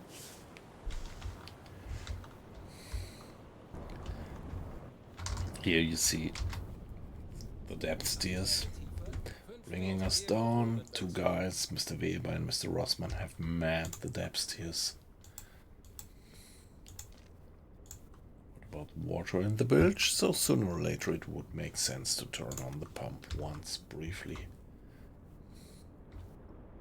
25 Meter. Yeah, Mr. Schneider, he is continuously doing the maintenance on the torpedoes, so that in any case they are on a certain maintenance level.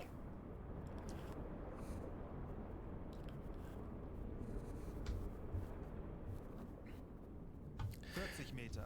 Yeah, I'm not quite sure. There is this order to crash dive to maximum safe depth.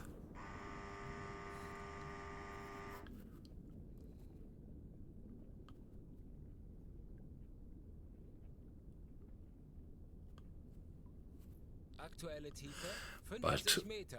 yeah, I don't know. I don't think that it does make a difference if you use the crash dive icon or the hydrophone check or just go into periscope depth. The speed is always the same, I guess. 140 Meter. That's at least my gut feeling.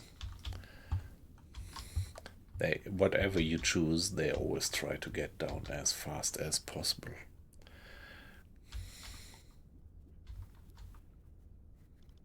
Wie lauten Ihre Befehle, Herr Leun? So here we are listening again. Vor 5 gewartet. It's, yeah, wind speed is 8 knots, so the weather is relatively quiet up there, which means 50 Meter. that there is not much of disturbance from the surface, and down here at 50 meters we have an enormous range of hydrophone check of... Okay, I'm a bit surprised that it's only 85. Are we still moving? 45 Meter.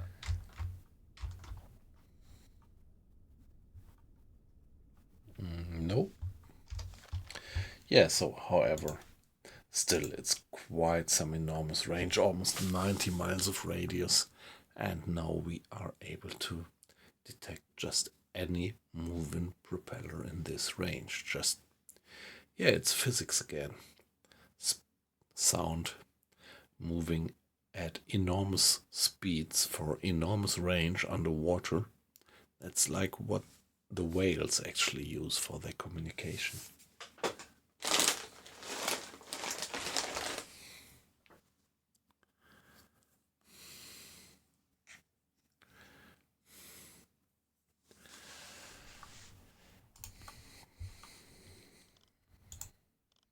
Ich erwarte Ihre Befehle. But up to now, no contact yet.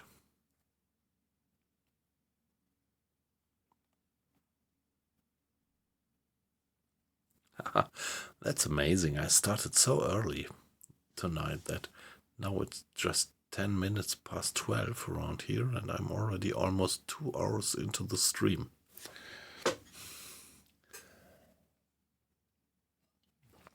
Usually I only start at that time right now.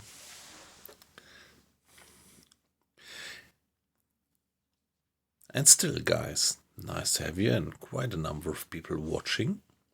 So let me remind you that, yeah, a bit of participation in the chat would make me even more happy. But yeah, just lurk if you like to lurk. I don't see who you are. You're completely anonymous. And just seeing a few people watching my little stream here is pretty good. But still, some feedback, some hi. Tell us where you're from, roughly, your country, what your connection to the game is always welcome, but not mandatory. And, by the way, a follow is, of course, also pretty welcome, always. But no contact at the moment.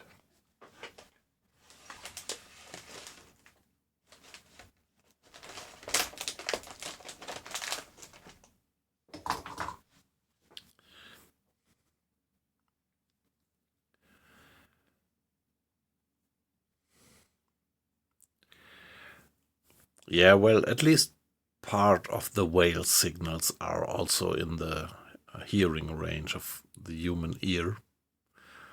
And yeah, I'm not quite sure. Does the ultrasound actually move even faster and even further? Might well be that what we hear of the whale is not what they hear.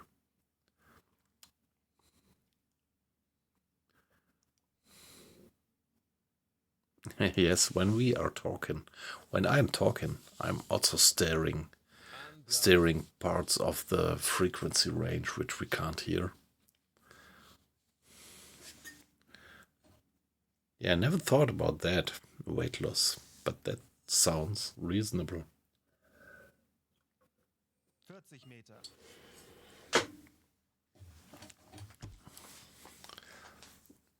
Traveling speed should really depend on the frequencies or the wavelength then.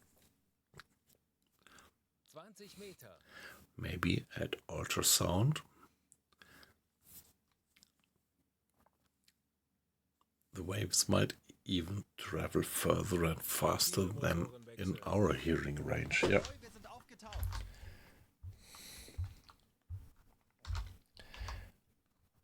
Yeah, or say in the range of the sensitivity of our ears.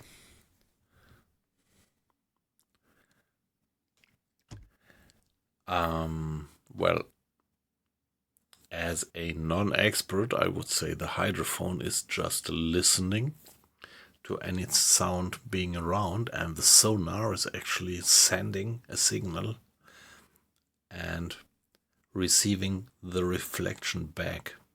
So hydrophone is passive, just listening, and sonar is more like active, like radar, sending a signal, sending a ping, and when the ping actually hits a target, some of the energy of that ping is back reflected, and this is detected then. Like the ultrasonic detection of bats, actually.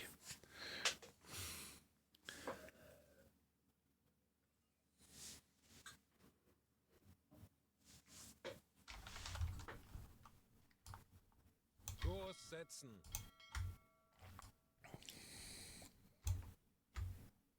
Kurs auf diese Koordinaten setzen.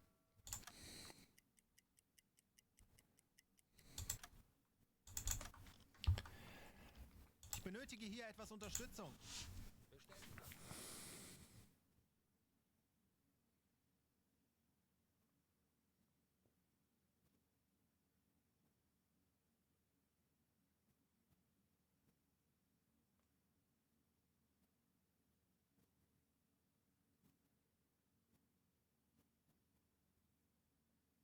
Okay, alright, weight loss, yeah, thanks.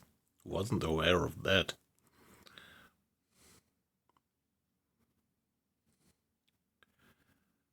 Okay, alright. So also the hydrophone could be passive and active, as well as the sonar, and the difference is just the frequency here. Torpedorohr 4 gewartet.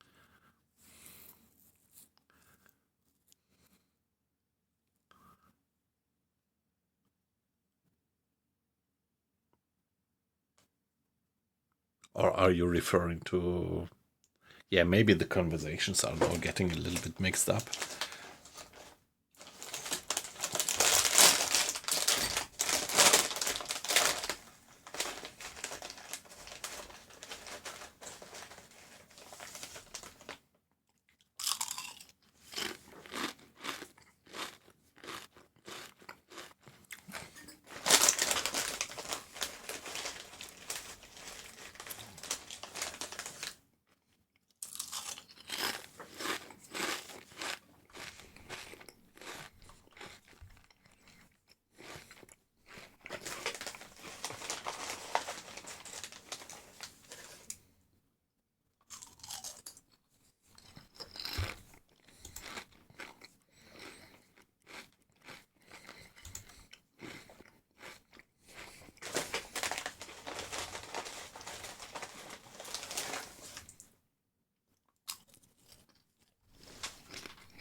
Okay, all right. So weight loss. So we had two topics being discussed in parallel.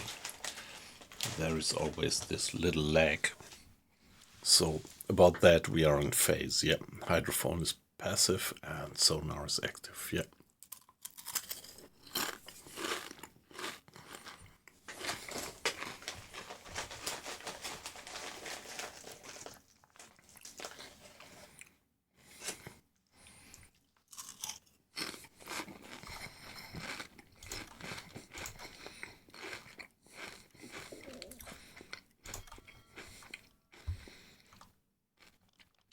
So guys, let's do Tauchen auf. the next hydrophone check.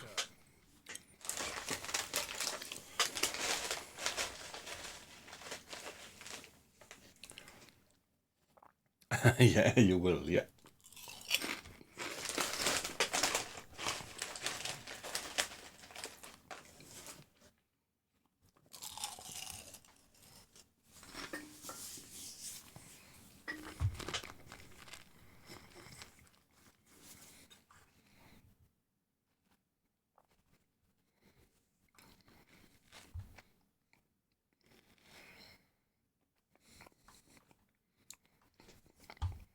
Tiefe 5 Meter. E-Motoren wechseln.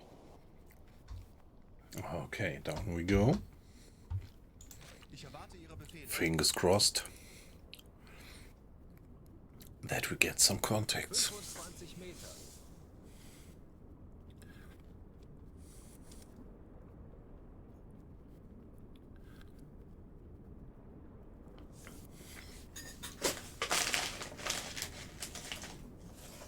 Torpedorohr 2 gewartet. 40 Meter.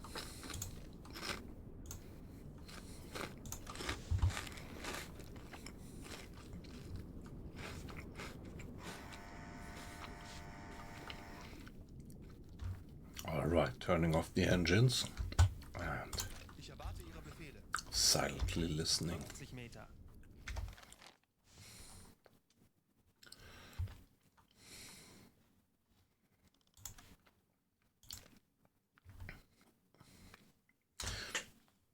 Yeah, now we have the full 90 and something radius, miles of radius.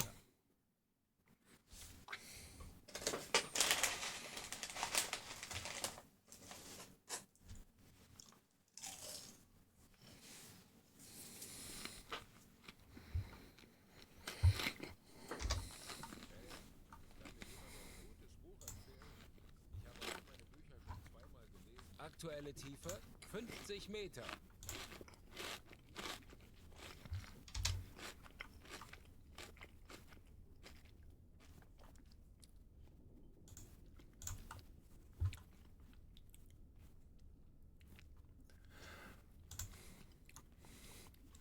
...45 Meter.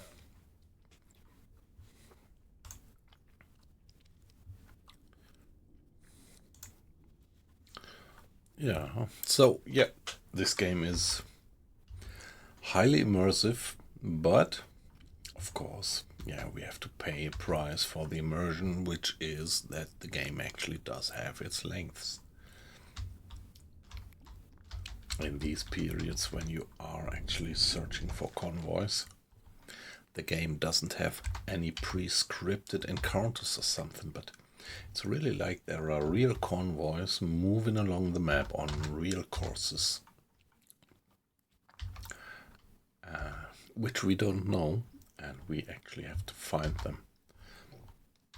No pre-scripted missions, no pre-scripted encounters, but all done in an active, alive, open world.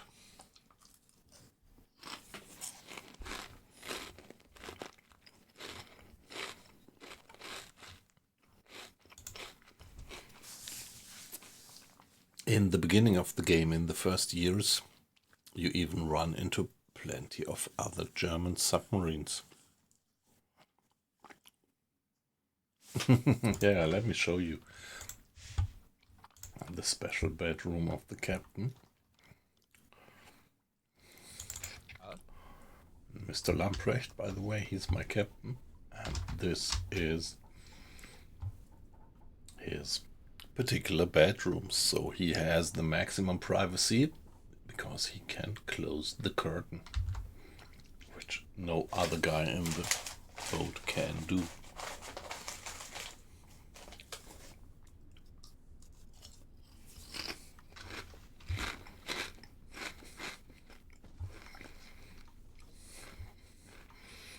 By the way, I pretty much love this first-person view.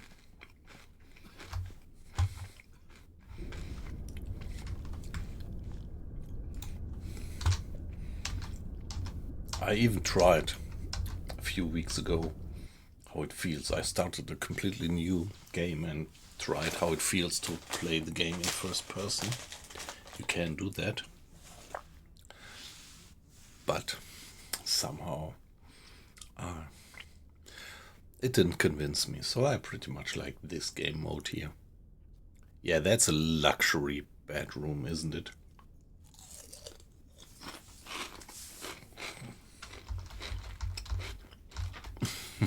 Traveling first class.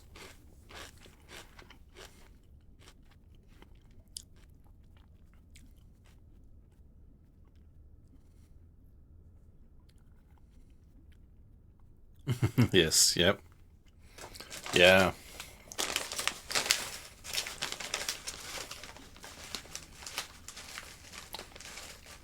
Hey, weight loss, you're not sleeping in hammocks there?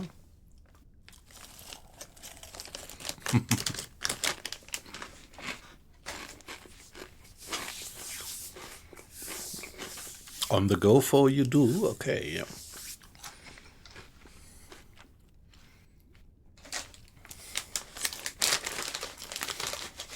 Yeah, but that's tough. I mean, sleeping in a hammock might be pretty bad for your back, right? Anblasen.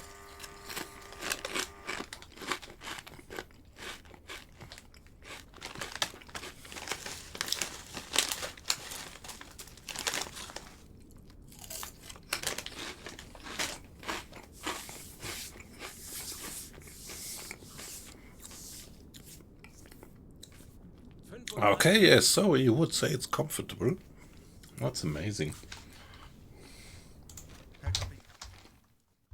So, no contact.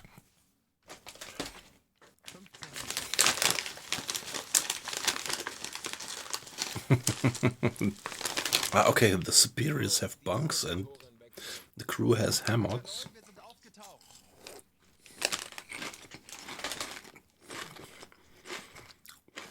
Yeah, by the way, wasabi, gofo refers to gorge fok, which is kind of an, old sailor. It's an actual, what is it? 3-mast bark or something. A sailing ship which is part of the German Navy and used to train young officers or officer cadets. But I think weight loss could probably explain it much better than me.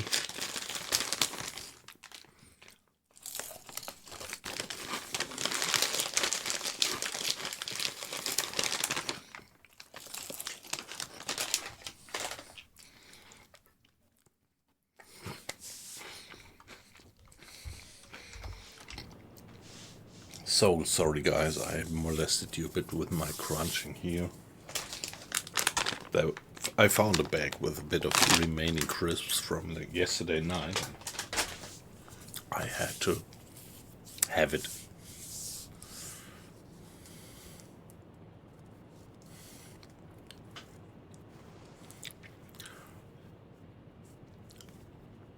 No, it's a sailor. It's a pretty large sailor. 3 masts. It's a bark or barkentine or something. Not quite sure how you would call it. And to be honest, I'm not quite sure about the rigging.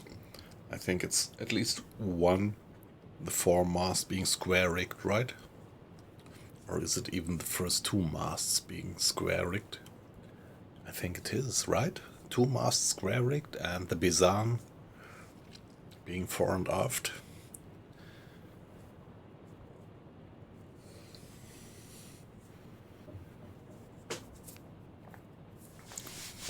But I'm not quite sure, to be honest.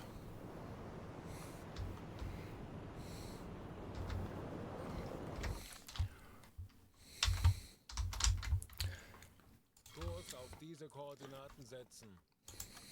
Herr Kaloy, wir sind aufgetaucht.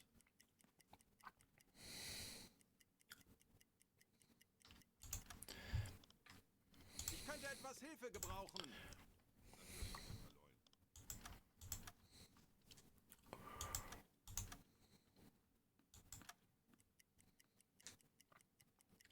Yeah, let's do 8 hours. UBOAT 3 gewartet.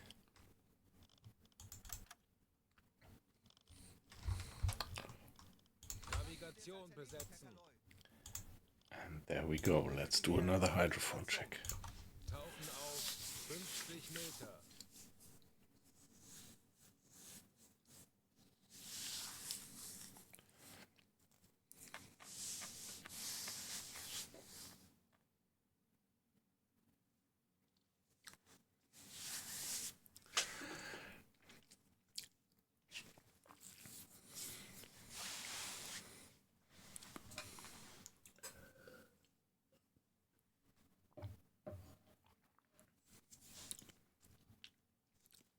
Yeah, that ship is pretty impressive.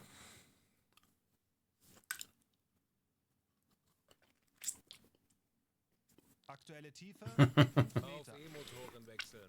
Let me tell you my favorite German word. I might have mentioned before that when I was younger, I did dinghy sailing. And so my favorite German word is Fockschot-Leitösenschiene. 25 Meter.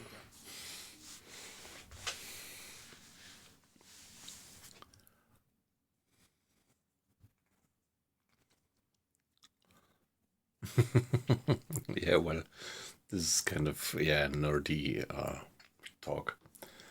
I've been reading 45 Meter. a lots of Forrester and a lot of O'Brien, and so although some of my knowledge is rather more theoretical than weight losses knowledge, I still know a bit of the types of sailing ships that they had over the 50 Meter. centuries.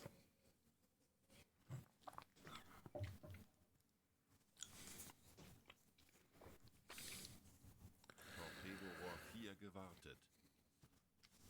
And still, let me remind all of you guys in the stream to keep fingers crossed that we might finally find a convoy. The mission intelligence said that the area would be pretty crowded.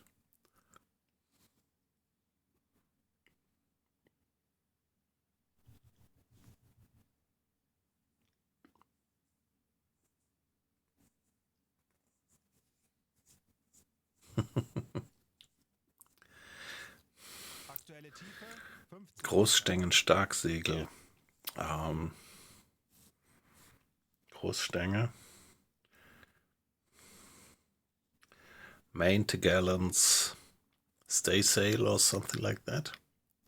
Or main royals staysail. But I don't know what Praven actually means. I have to admit. What is Praven? Sorry, I didn't get it. I have the interrupt there. Preventer shoot. What does the preventer shoot do?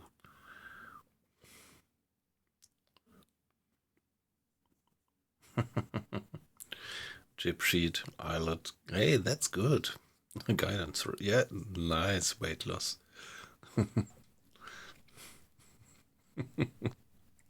Yep.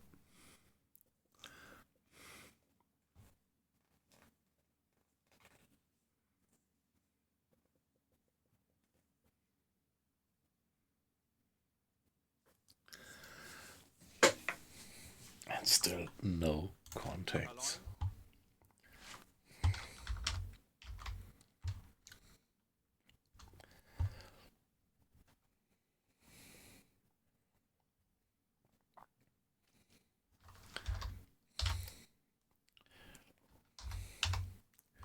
Yeah, and if you're not a dinghy sailing nerd, you would even not do anything with the English translation I get.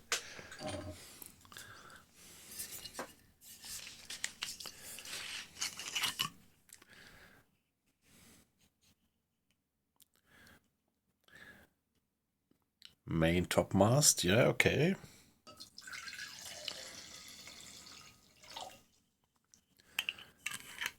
Although Großstänge, I would say Großstänge is not quite precise. So there are several Stängen. There is the Maßstänge and the, how do you call the other one? What is above the Mars in German? The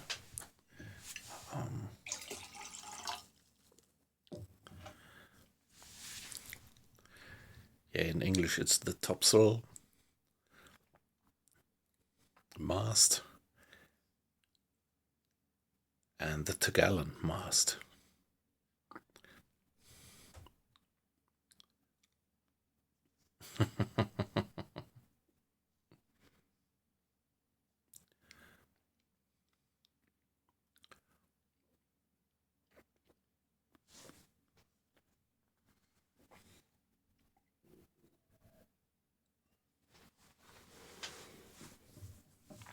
Yeah, just don't have the German word for topgallants.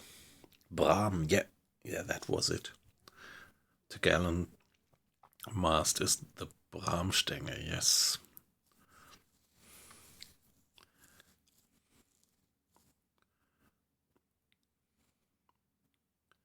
Okay. So the Großstänge, so first comes the mast, then the Großstänge, then the Bramstänge. Is it like that?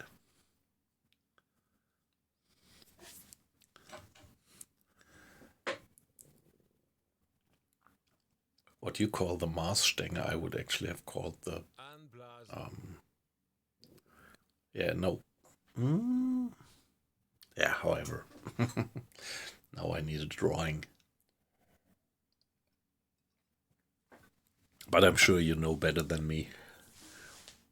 40 Meter.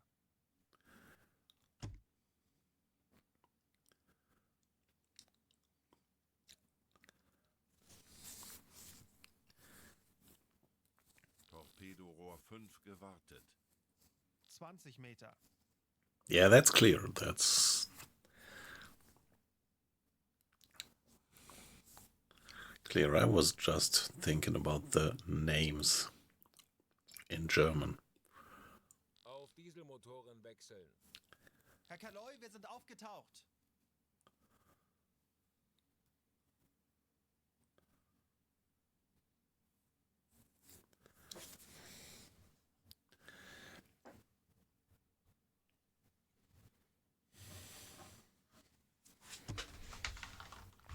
There we are back to the surface and Bestätige. Torpedorohr 5 gewartet.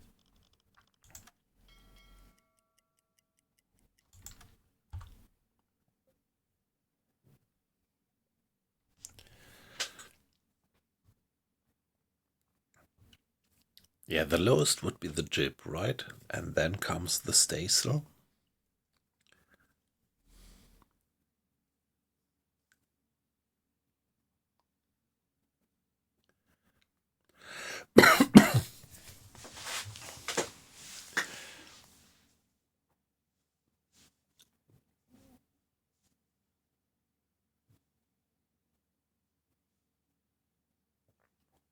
Okay, interesting. So you would call the lowest square sail on the foremast you would call jib on a bark? I never heard that. That's interesting. I wouldn't say weird, but I would almost have said weird.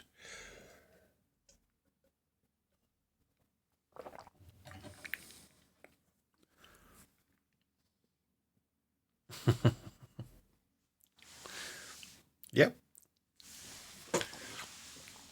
And that's why it's so great to have weight loss in the stream. Oh, okay, what do we get? We get some radio transmission. That's amazing. Maybe I should some of the guys permanently for the radio for now. What do we have here? That's okay, a bit of alarming. So when we hear a radio transmission. Wir wurden von einem nahegelegenen U-Boot über ein mögliches Ah, okay. So the weather isn't that bad, so I am surprised that the radio transmission was interrupted, but now we got it actually.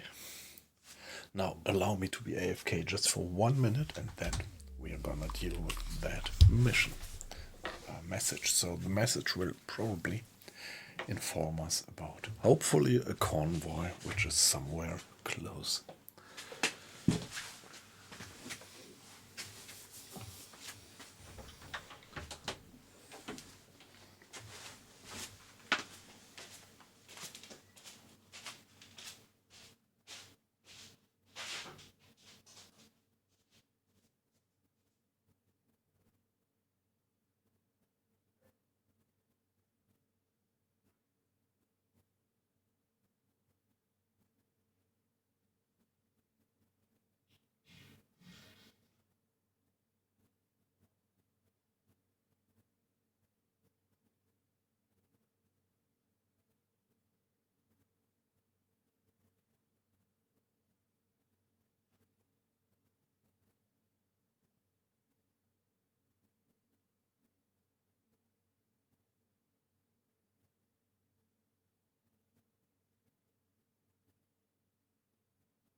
Hey, great, you're still there, and even a few more guys dropped into the stream. Welcome, guys, nice to have you in.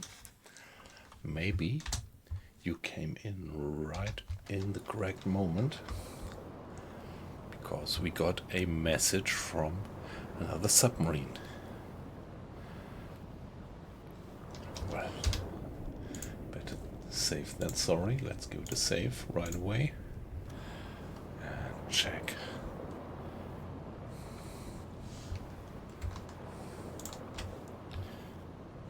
Ich könnte etwas Hilfe gebrauchen. Convoy in Square AC484.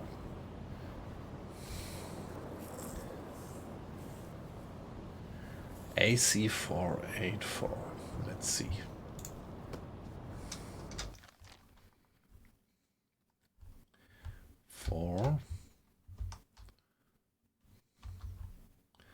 AC48, AC484.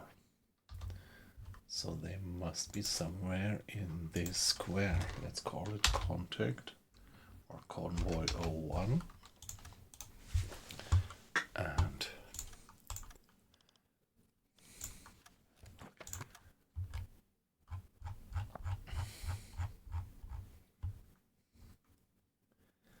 $18 merchant ships, 1 cruiser, 11 escorts. Come on. So many escorts. Eastern Chorus. they say. So these guys are moving eastern course, and now give it an estimate. Most probably, yeah, whenever I run into a convoy, I first assume that they are probably moving with something like 7 or 8 knots. And if they are moving on an eastern course, and they are going with, let's assume that they are going with 8 knots, so after 10 hours, they would be there. And now we would like to intercept them. We are gonna go flank now. Flank speed would let us go something like 16 knots, 17. So in 10 hours we would be there. So this should bring us onto a good interception course. It's 10 o'clock in the morning, so in 10 hours it will be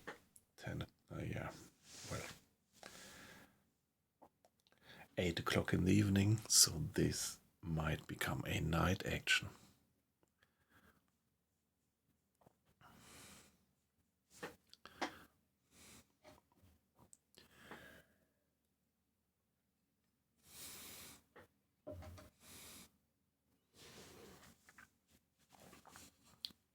Yeah, on these ships, on these like newer ships, to put it like that, you have these separated sails and lower and upper sails, yeah.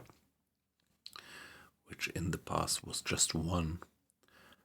And in the era of the clippers, they started to split it into 2, yeah.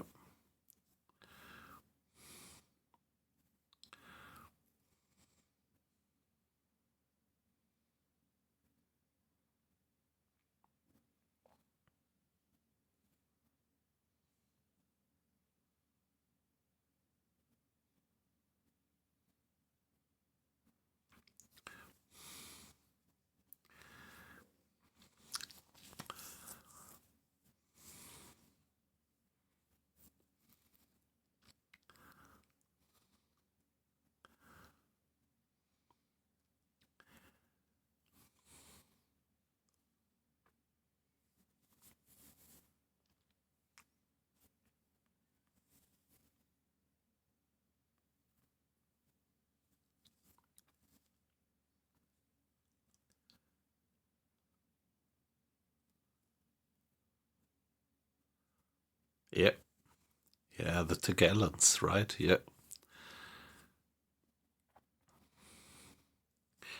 So the topsail and then the Togallons, yeah.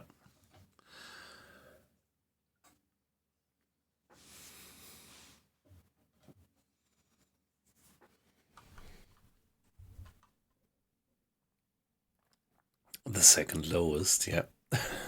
Yeah. It's not on top.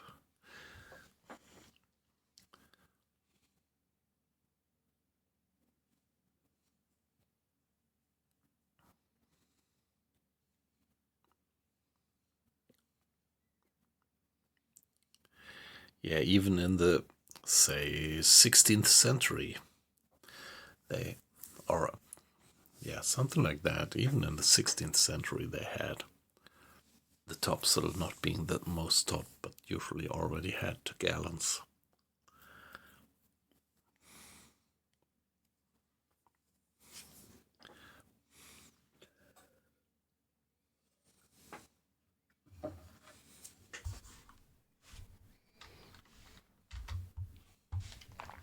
So now 10 hours. Let's take a look. It's 10 o'clock. And let's go until 8 o'clock in the evening. Question is whether Wir sind aufgetaucht. we should do some hydrophone check. Ah, no, come on. Let's just go. Make sure that we keep up the high speed. Okay. Why are we going so slow? Just, okay, now we are at 17 knots. That's good. Change of watch. Don't forget to assign the necessary sailors Könnte etwas Hilfe gebrauchen. to keep up flank speed.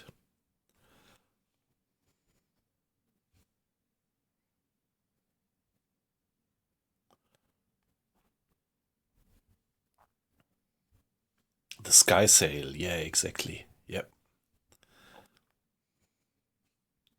But this is the highest one. Okay. I never heard of the space sail actually. Okay, now yeah. Too bad. I just didn't get the joke. Yep. Too slow. Yep. The heaven sail. Yep.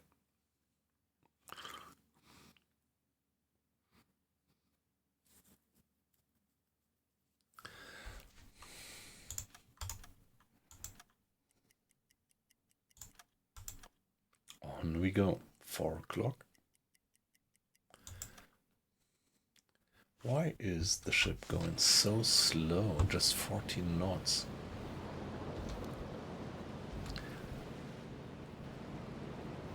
Yeah, the speed is just fluctuating because we have quite a bit of a swell, I think. Yeah, the void sail.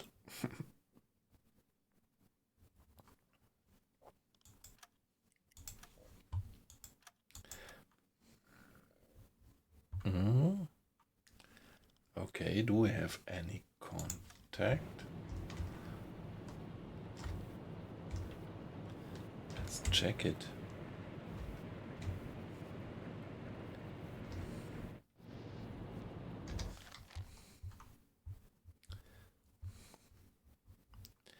Maybe this is the right point in time to do a little hydrophone check.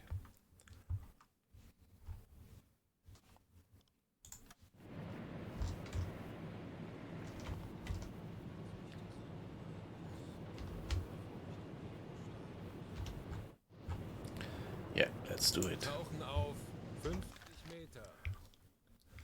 So what would be the distance? Yeah, well, might be a close one, but maybe we already are in hydrophone range. Let's check it. So, Mr. Grade just opened the valves, so the crew, off-watch crew, has been run into the front compartment and the ballast tank was filled. Auf Fore ballast tank, aft ballast tank, just a little bit delayed for obvious reasons. And down we go. And I still didn't turn on Ich benötige hier etwas Unterstützung. the pump. Yeah, we should do that sooner or later.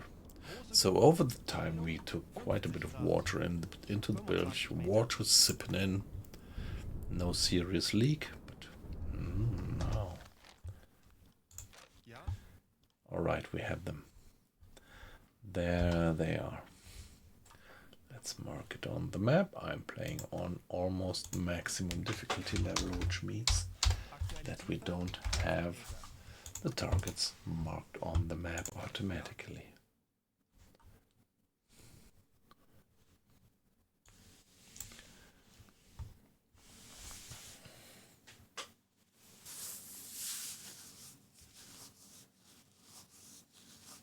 Meter.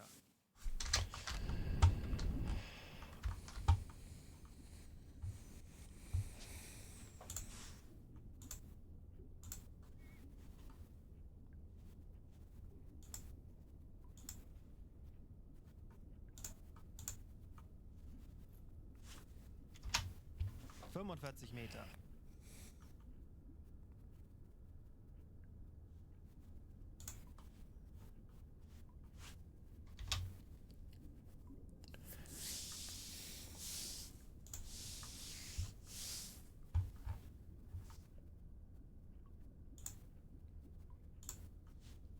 50 Meter. Yeah, let's finish the hydrophone check, although we already have found the convoy that we are looking for. There might still be other contacts, other interesting contacts around. This is why I usually finish the 5 minutes period of hydrophone listening. 45 Meter.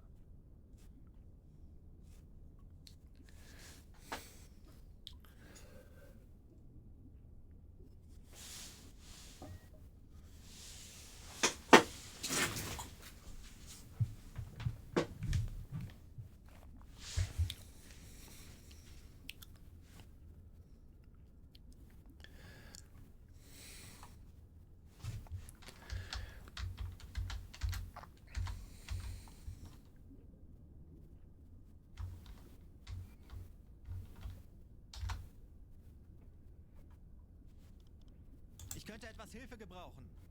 Bestätige.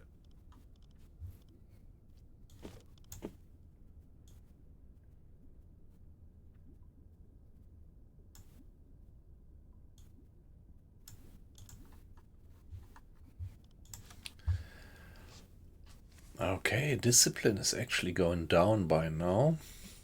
Fatigue is to -4, so this would be the right point in time to introduce a variety of food to keep the guys in a good mood.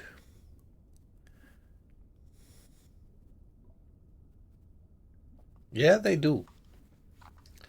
And if there is not enough crew available to clean the floor, the morale is actually going down. So cleaning the floor is actually, or cleaning the boat, to put it generally, is one of the jobs that the watch crew actually has to do. Now they have to, like here we can see in this list,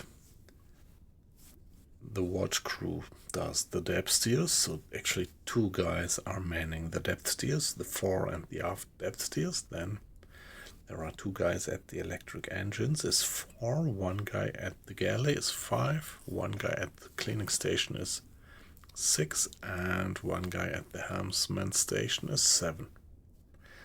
And this is, I think, the complete watch crew. And down there, the 3 guys are off-watch guys who are additionally assigned to, in this case here, Mr. Schulz, the bosun, at the map, and Mr. Hinrich at the radio, or the hydrophone. Wie lauten Ihre Befehle, Herr Kaloy?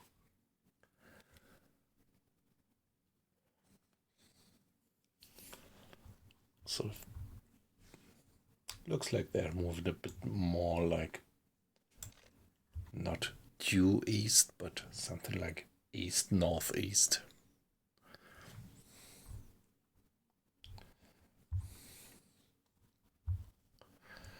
And sorry, if they might carry on with which was we guess to be something like 8 knots of movement speed.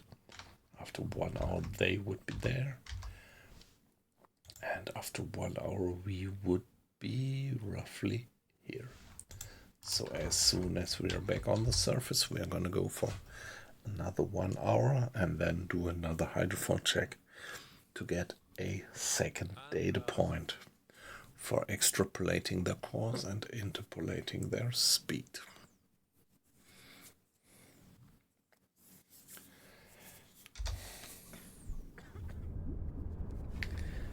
Now blowing the tanks brings us back to the surface. Here.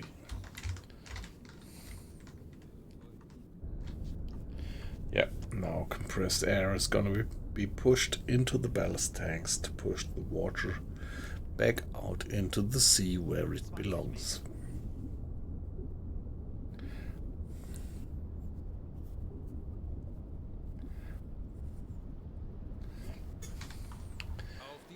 And yeah, having pushed all the water out, the boat pops up to the surface like a cork, if it is not being hampered by any additional leakage water.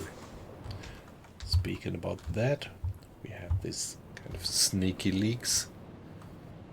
66 liters, so somebody should turn on the pump for a little while.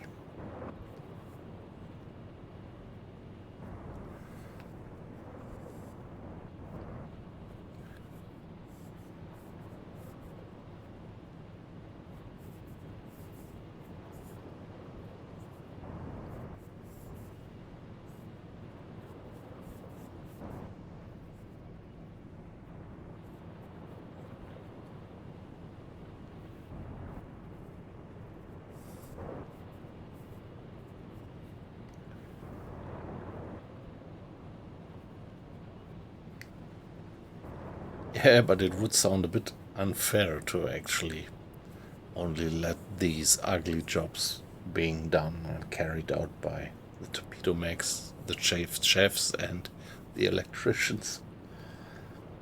I don't know. Yeah, but definitely something that needed to be done also there.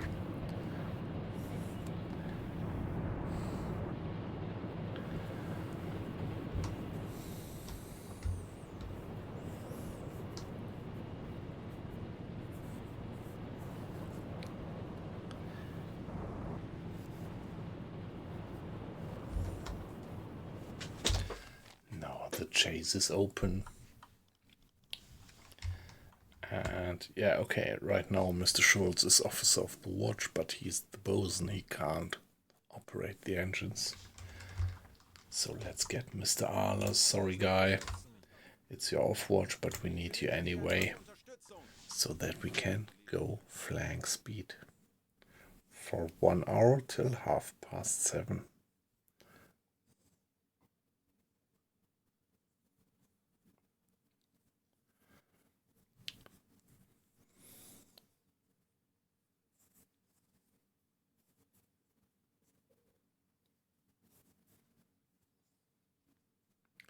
Yeah, so I'm not doing it historically correct. My watches are a bit different. My watches orient more to the age of sail, like having 4 hours of watch and 4 hours of off watch. The bells, actually.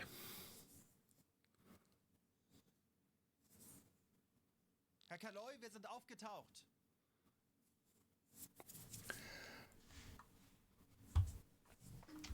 Yeah, let's give it another save. And then see that we intercept the convoy. And get some more information.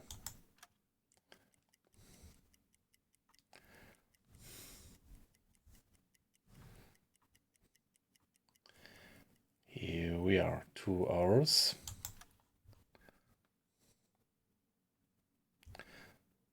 So we are a bit slower than I would have thought. Nevertheless, hydrophone check. So according to our dead reckoning, the guys should be around here by now. Let's see if this is true. If my extrapolation of their course is fairly okay, or whether I have to correct it.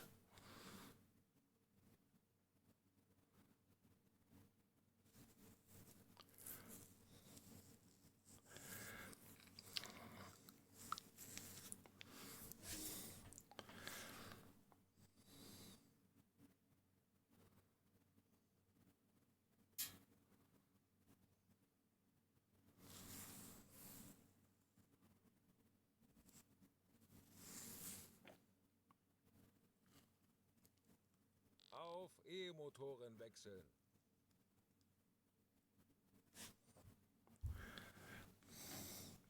Schraubengeräusche. Große Gruppe. Peilung. All right, there we get the contact right away. 25 Meter. Ja? And okay, so looks like the guys are moving faster than I assumed.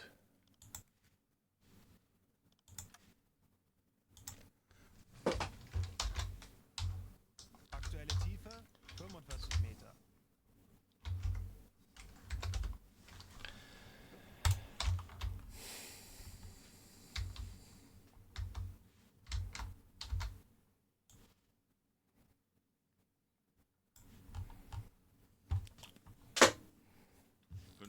Meter.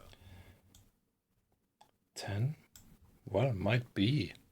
Is this such a large convoy moving with 10 knots? That sounds a little bit weird. Let's see if we can confirm that. Can't quite believe it. That such a large convoy is moving with a overall speed of 10 knots. Yeah, well, let's see. Let's go for another hour. Let's give it another hydrophone check. And then we have another data point.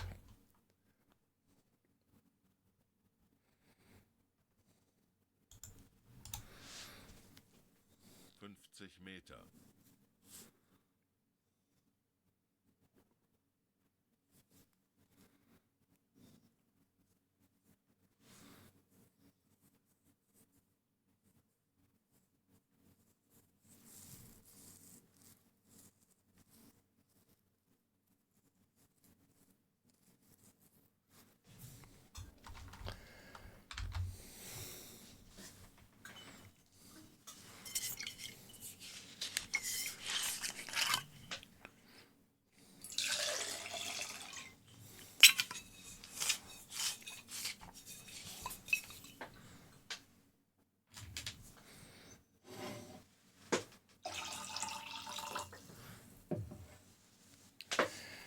Now let's finish the hydrophone check. Yeah, there might still be other contacts around. Let's make sure that we get all of them. Wow. Yeah. So what was the message of the other submarine? They said it was something like 14 merchantmen and 11 escorts, 1 cruiser. Yeah, not bad.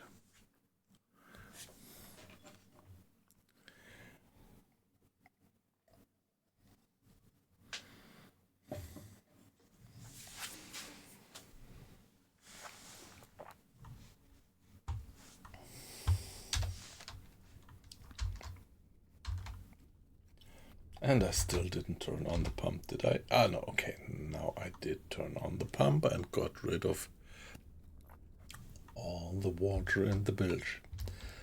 Yeah, has been accumulating over a few days.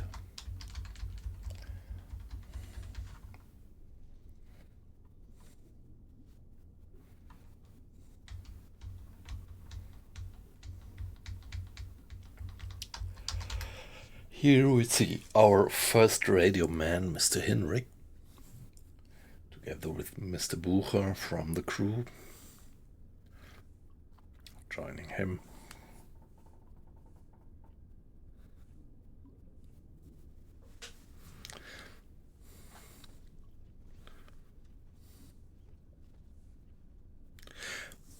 Yeah, the crew is modeled pretty individually, so they randomly have different types of outfit, and yeah, these kind of original German names, pretty much like that. That gives the game an additional level of immersion.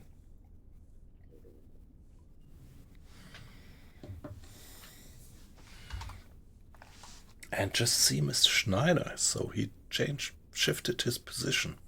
He was sleeping on the back and now he was turning towards the side. Now it gets up. So everything, the routine looks pretty dynamic. Mr. Strauss on off watch. Yeah, he's not sleeping, he's just sitting there at the moment. And if you look at the guys here, yeah, this guy is reading a newspaper. Or, well, one could now imagine what kind of magazine the guys in the submarine might be reading.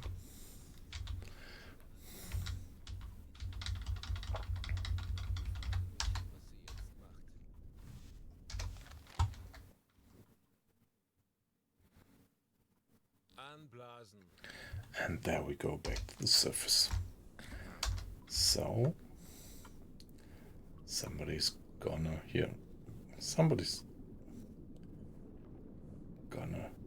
open the valves, Mr. Grade, which means that now our compressed air, it is at 240 atmospheres at the moment, and there you see the pressure going down because the compressed air is pushed into the ballast tanks to get us back to the surface.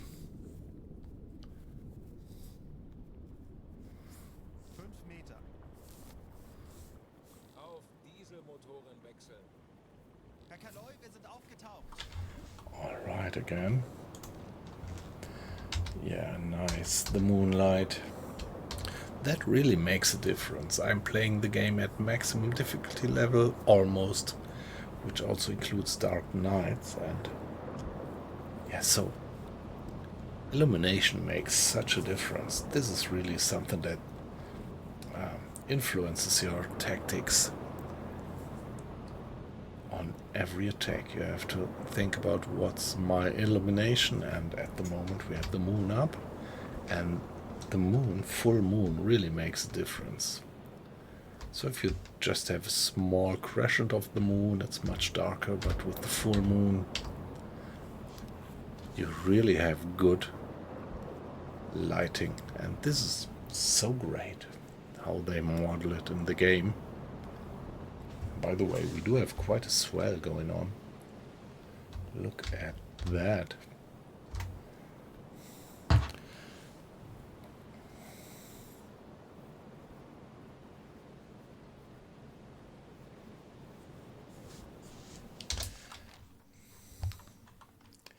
$20 to 8. Let's go till 20 to 9. Another hour.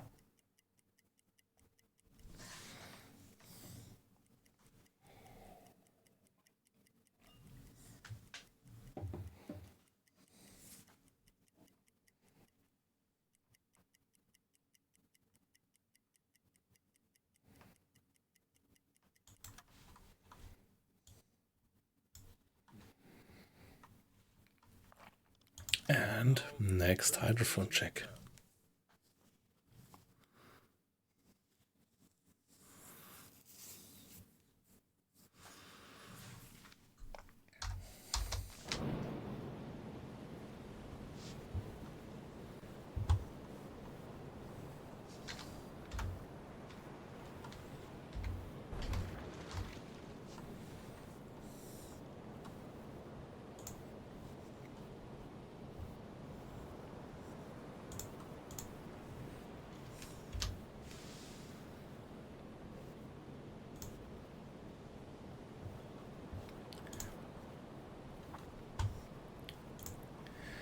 Yeah, guys, the number of people watching is going up and up. It's a pleasure to have all of you guys in. Don't worry, I don't know who you are, I just see the numbers going up. So if you just want to look, watch, lurk anonymously, that's perfectly fine. But nevertheless, let me mention that comments in the chat are very welcome. So even if you have the impression that our chat is a bit kind of private, it is not. I'm just glad to get just any input, any feedback. I'm very curious about where you're from, just roughly, say country-wise, because yeah, that's so fascinating about streaming, that you get in contact with people who are a continent or an ocean away. And so yeah, don't feel pushed into something. Perfectly fine if you just lurk, but of course you could make a little streamer like me. Even more happy if you just participate in the chat, give a hi, tell us what you think about the game, about the stream, or maybe even give me a follow.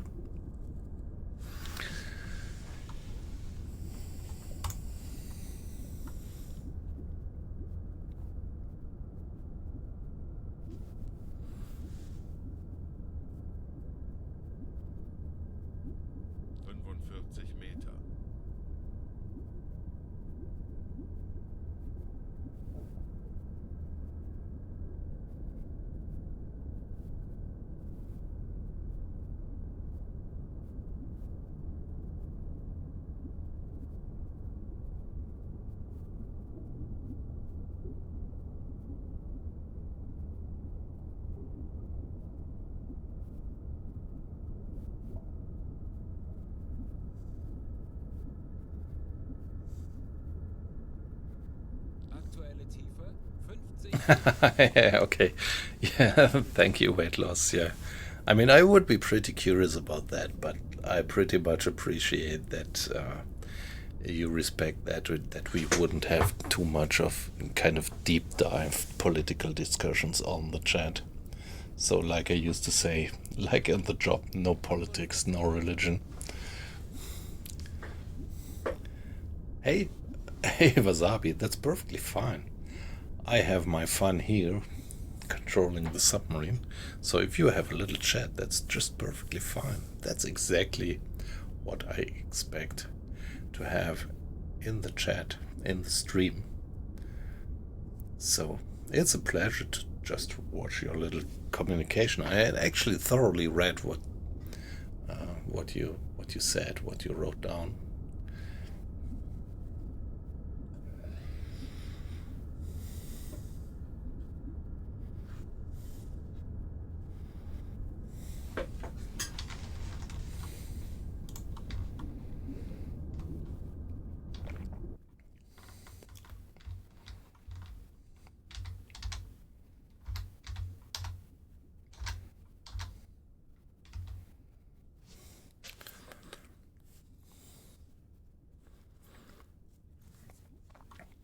So we are doing our next hydrophone check at the moment. Wie lauten Ihre Befehle, And Herr Kaloi? there they are. They are moving pretty fast. These guys, that's a high-speed convoy, which is pretty surprising, being such a large convoy. So, wow, come on. They're moving with something like 10 knots. That's so amazing.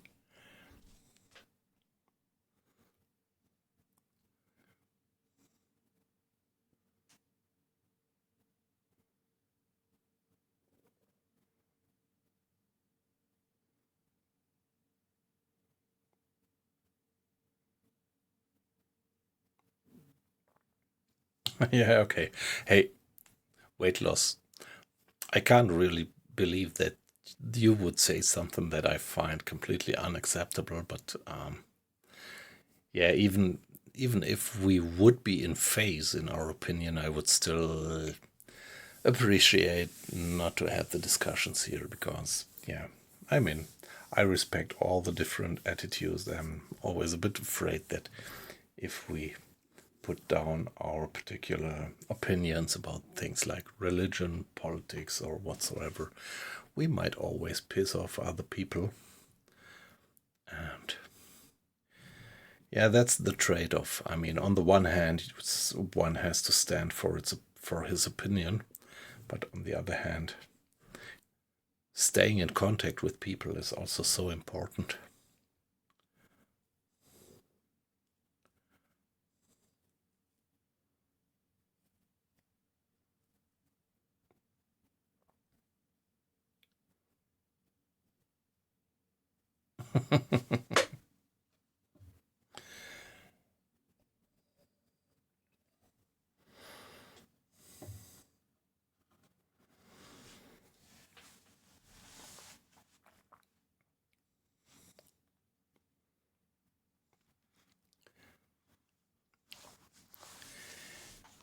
Yeah, the president in Germany is a bit something weird.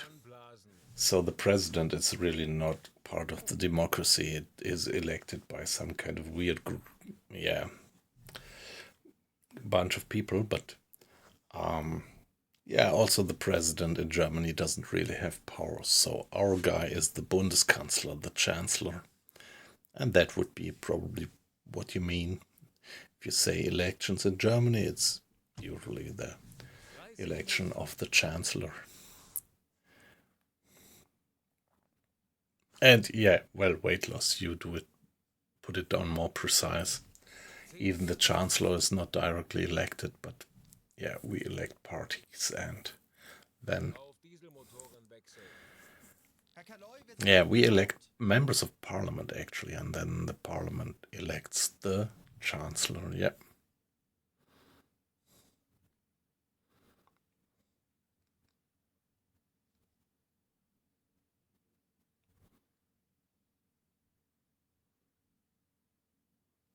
Yeah, that's it. Yeah, and the chancellor, I think it's all right. It's democratic. So the guys who elect the chancellor are elected by the people, and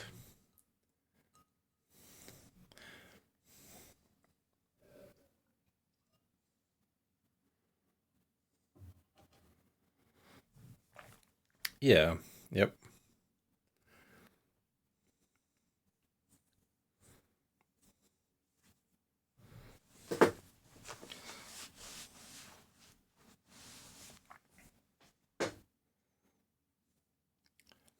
Yeah, that's amazing, isn't it?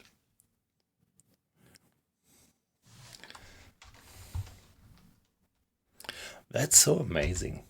I said that already in the last stream. So, I mean, imagine around here, it's winter, and down there, where you are, and we are just talking to you, Wasabi, and you're in summer, midsummer, or late summer probably, right?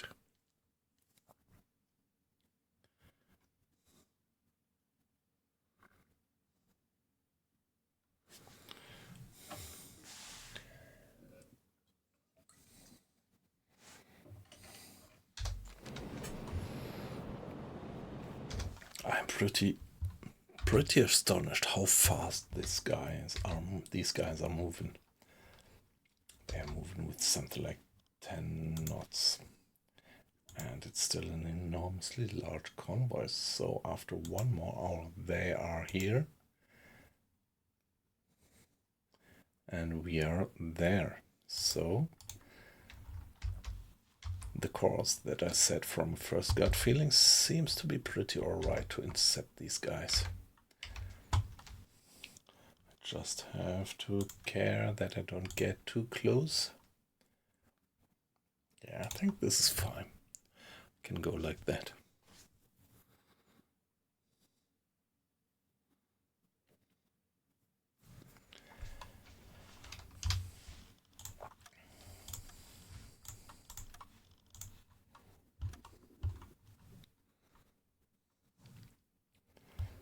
And 1 more hour, it's 10 to 9, so let's go till 10 to 10 in the evening. Let's just hope that the moon keeps up. This is west. Where is the moon? Or how long can we hope? I think the moon will still be up for a while, and that would be good, because I would love to have the moon illuminating our attack. With this moonlight, we could even do a submerged periscope attack.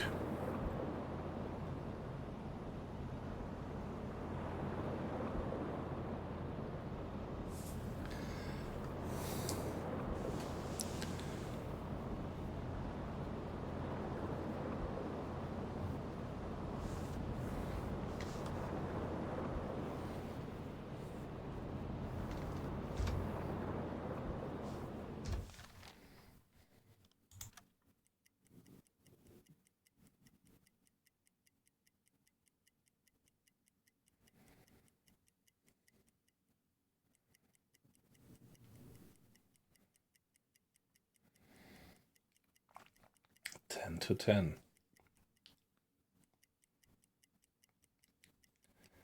And here we are. Let's change course and give it a final hydrophone check. So now we are nicely ahead of them, right in their way, and should be in the perfect position to infiltrate the convoy. Let's just keep fingers crossed that the moon keeps shining, because we are gonna need that light for a periscope attack, and I never like surface attacks at night.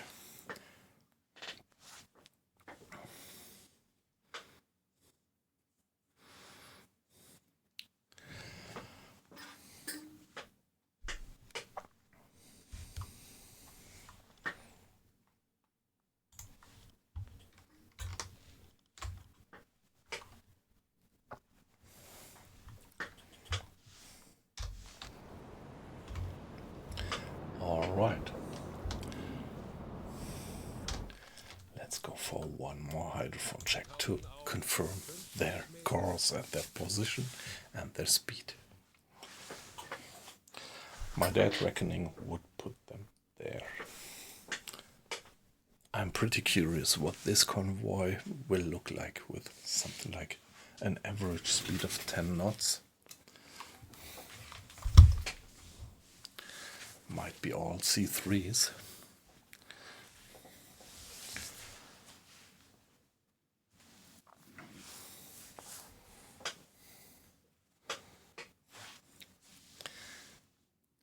Yep, yeah, Atacama and Patagonia. I could well imagine that it is very, very fascinating.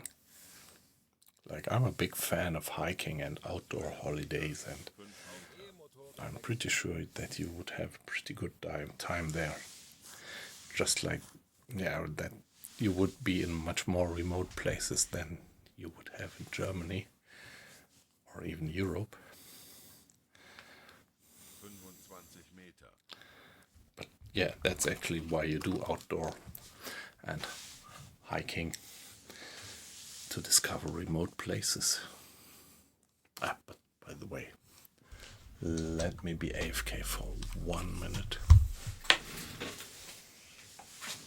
Aktuelle Tiefe 40 Meter. Schraubengeräusche. Große Gruppe. Peilung 355 Grad.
All right, back again.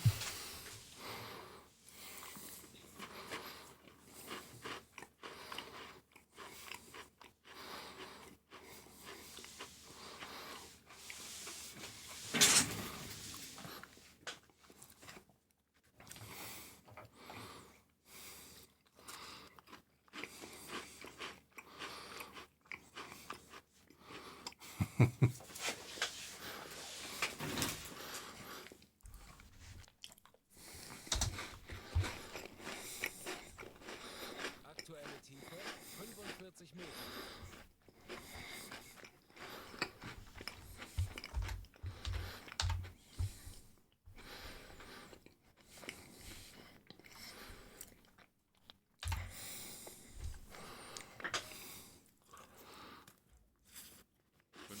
Meter.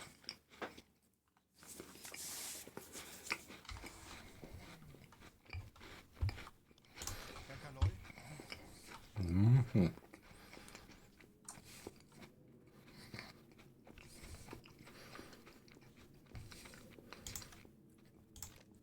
Roughly there. 45 Meter.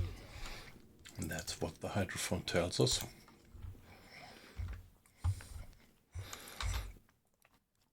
Yeah, we have to keep in mind that since a while the convoys are not just going straight ahead, but if 50 Meter. the average course over several hydrophone checks give us this direction in real life, the convoy is probably zigzagging like that.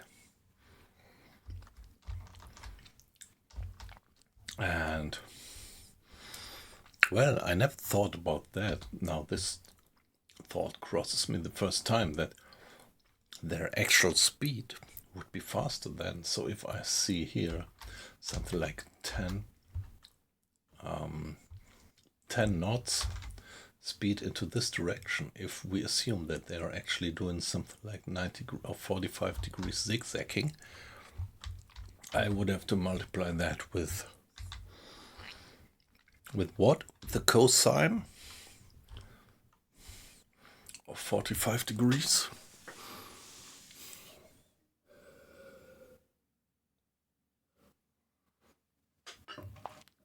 So it means that they are moving even faster.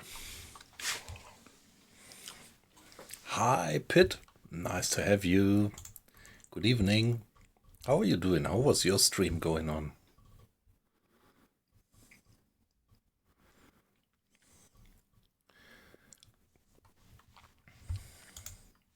Yeah, I saw you streaming earlier. And yeah, that's so kind of you to join us with your raiding party.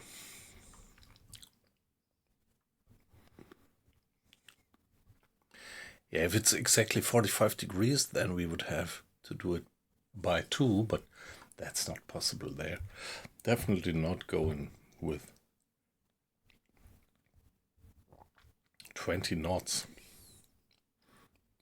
Yes, yeah, I know. So, but even the less, it's just great. You finish your stream and just drop in.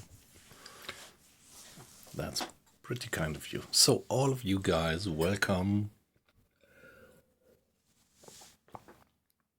And yeah, you come in a nice situation, because we are just about to go into the final approach. So you see, we did hydrophone checks, got that convoy moving this way. Seems to be going pretty fast. Average speed of the convoy being 10 knots. That's quite a lot. And now we put ourselves right in the way of the convoy, and now let's see that we can infiltrate it. It's moonlight, it's almost full moon. So we might manage to do it on periscope depth.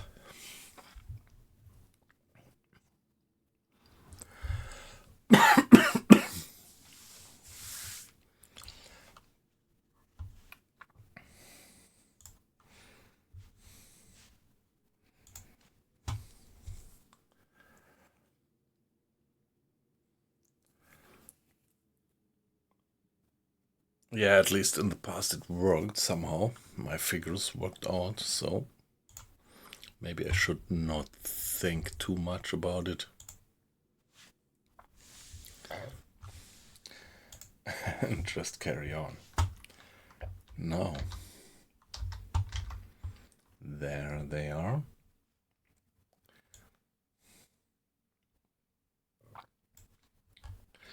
And that is probably their course.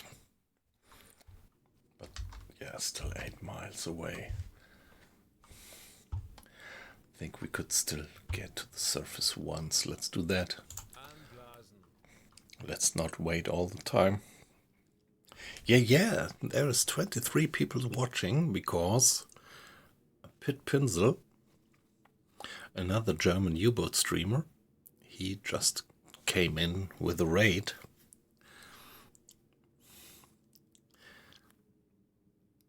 And that's so kind of him. So, yeah, I would love to recommend Mr. Pit Pinsel to you. But yeah, he's actually streaming in German. But nevertheless, maybe you still, whether you speak German or not, I think it's still great to watch him streaming, because yeah, he has also years of experience in the game, and he's doing it really hardcore. So Pitt actually is doing it in this way, like he's starting the campaign, going through the campaign, and when he dies and starts a new one. And that's really hardcore.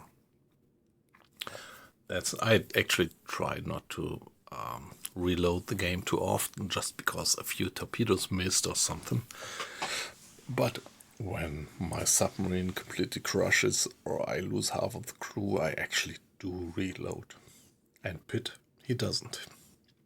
He's doing the complete hardcore thing, and that's pretty amazing.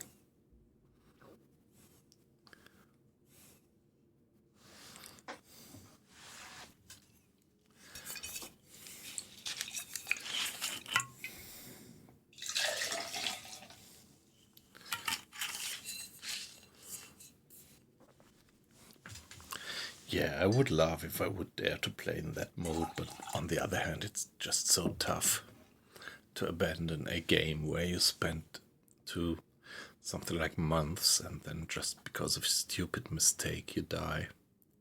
But, well, that would be really immersive. I think no, it's not a particular mode. This hardcore, it's not a particular mode. You don't have a hardcore mode in the game. It's just like that some players just put that restraint onto themselves, not to reload when they die. There is no particular hardcore mode in the game. So they would probably play just in the same way I do. And yeah, just have that personal restraint that they don't reload when they die.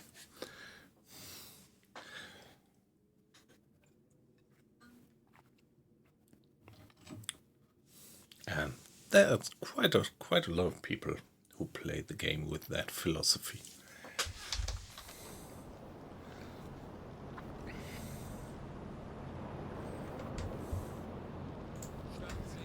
So now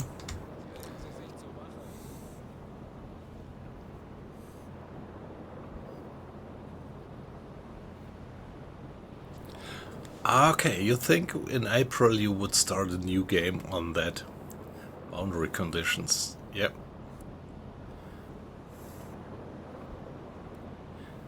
Yeah, you're right. That's a bit of weird that they don't introduce this kind of Iron Man mode. Yep.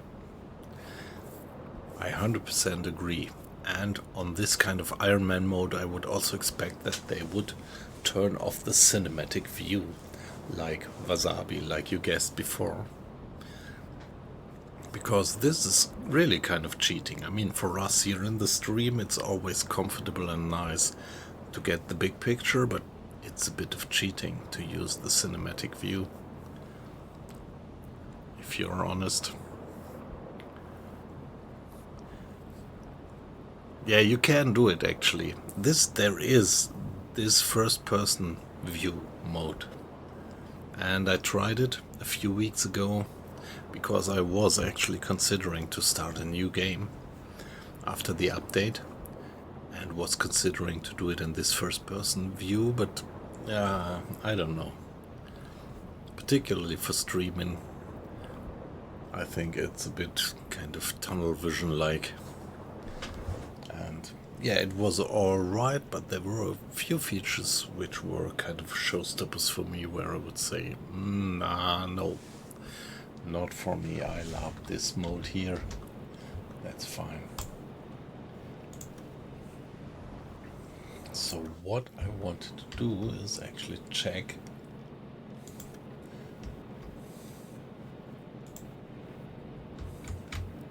yeah, alright, so we have the steam columns. We already see the steam columns on the horizon. And at the moment it looks like all these ships are heading to the right from our point of view.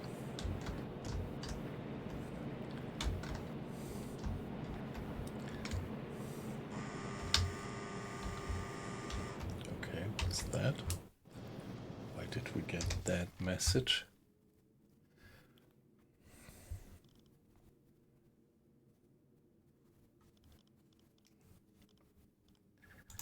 etwas Hilfe gebrauchen?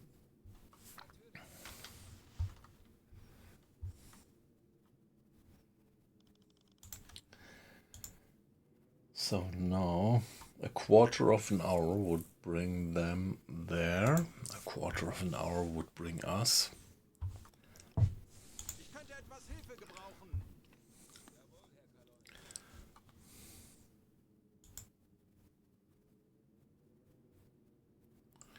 Bring us there, and we would still be 1 mile apart. So maybe it would be a bad idea to just go on surface for another 15 minutes. Kurs setzen. This is gonna be tough. It's pretty bad lighting. We had this zigzagging convoy. Not quite sure about its actual speed and course. Ich erwarte Ihre Befehle.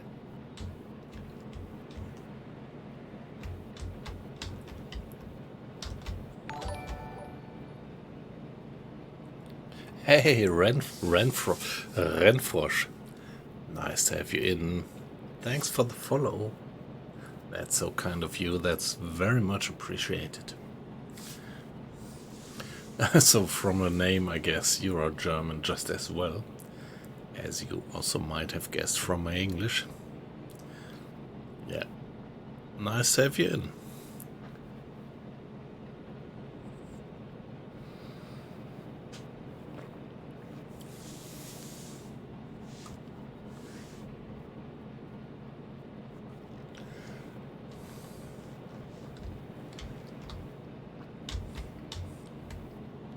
It's gonna be pretty challenging. What I'm doing here. The lighting just with the moon, it's just so bad. Of course, what I could do is could just go ahead and intercept the convoy at dawn. What's the time? It's 10 o'clock. And if the convoy is moving on with the same speed and the same direction, like another 10 hours, it would be 8 o'clock in the morning. So 80 miles.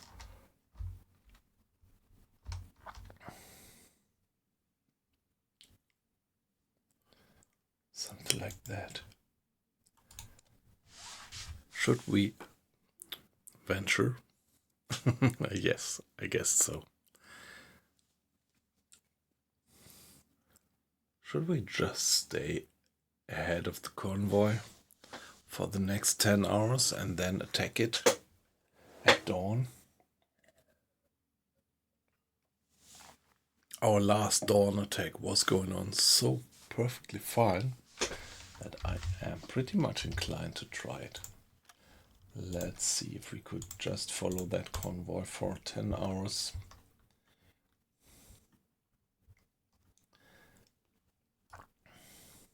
Kurs setzen. Kurs auf diese Koordinaten setzen.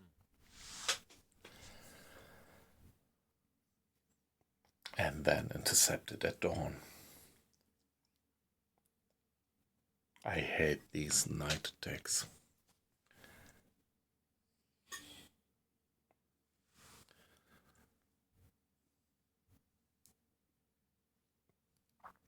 Yeah, alright, Wasabi, it was a pleasure to have you in.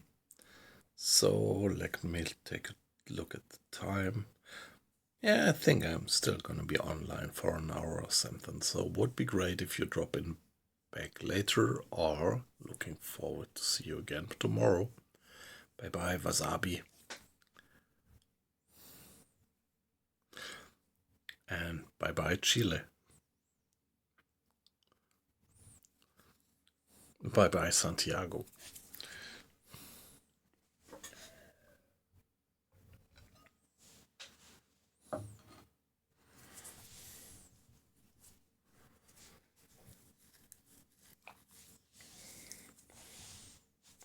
Let's give it a save and then do that.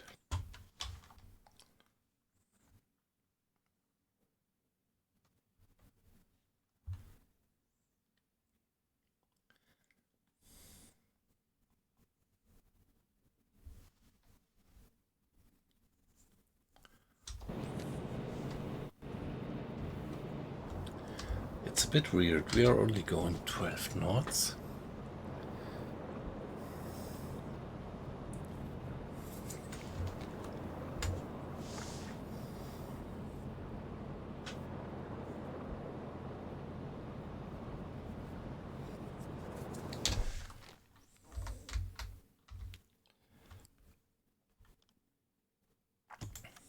Torpedorohr 1 gewartet. Now let's Langsame Fahrt reduce voraus. speed. So like that, we're just a bit faster. Torpedorohr 4 gewartet. Halbe Fahrt voraus.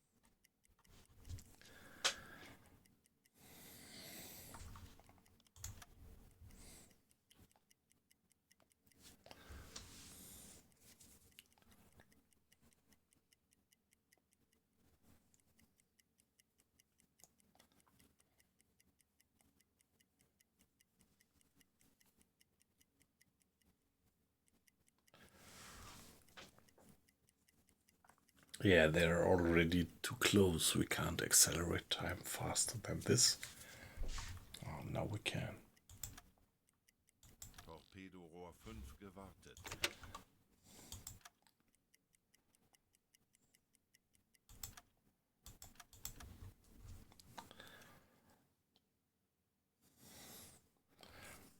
Now let's give it another hydrophone check. Tauchen auf 50 Meter. Let's just make sure that we don't lose track on them.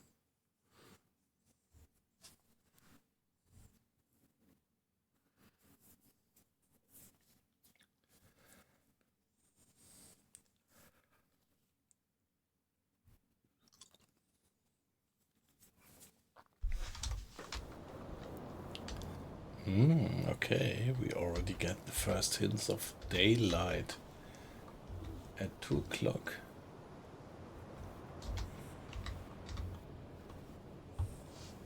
Aktuelle Tiefe 5 Meter. Auf E-Motoren wechseln.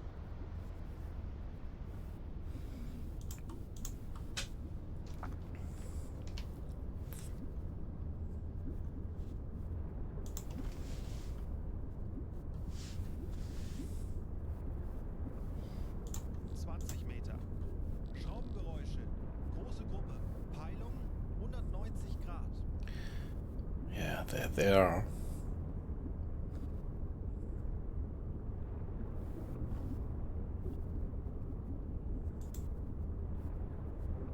Meter.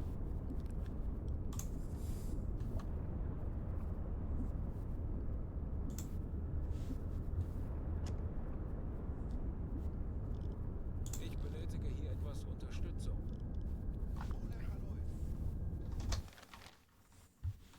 Schraubengeräusche. Kleine Gruppe. Peilung 165 Grad. Aktuelle Tiefe 50 Meter. Okay, they're not too far behind me. Let's just mark it. Torpedorohr 3 gewartet. Ja.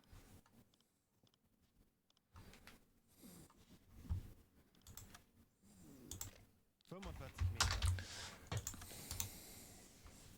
Distance roughly 16 miles. Yeah, that's just fine. Kurs setzen. Bestätige. Let's just follow that course. Aktuelle Tiefe 50 Meter. And let's get back to the surface. Anblasen.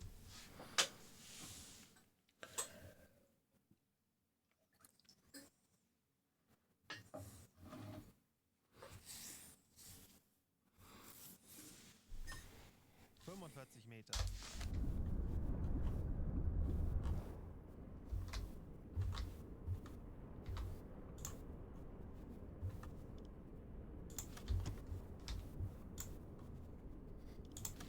20 Meter.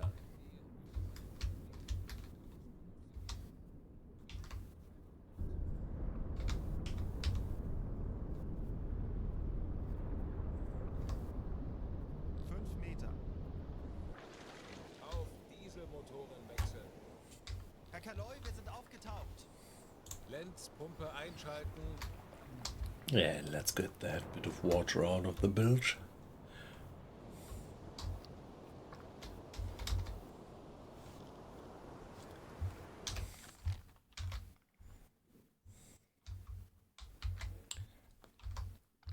So now them moving with 10 knots, right? Betrachten Sie es als erledigt, Herr Kaloy.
Okay, I think this looks like we get a bit of daylight for the attack.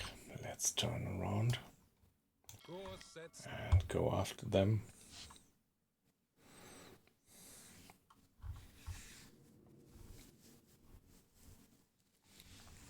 Halbe Fahrt voraus.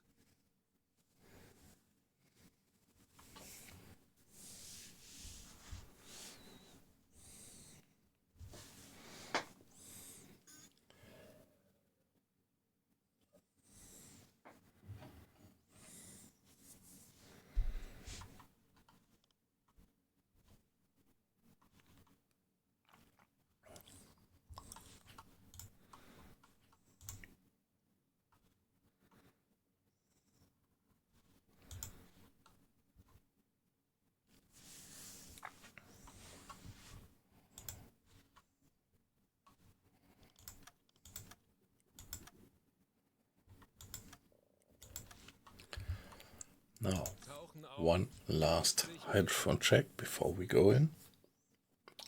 For hopefully for the kills.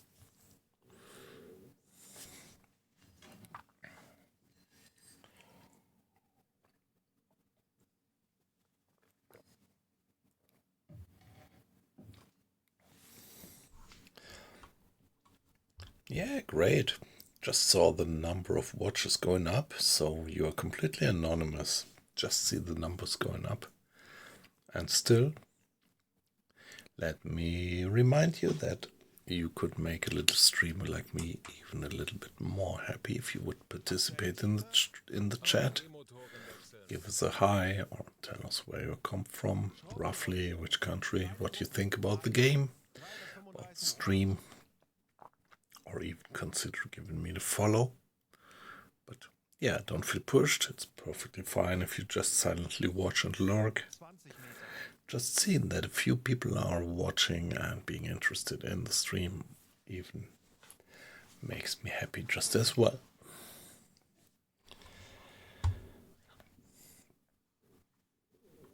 Meter. Ich erwarte Ihre Befehle. Okay, see, they have been moving to the south by now. This is this Große Gruppe. zigzagging that I had been talking about. 50 Meter. Ich erwarte Ihre Befehle.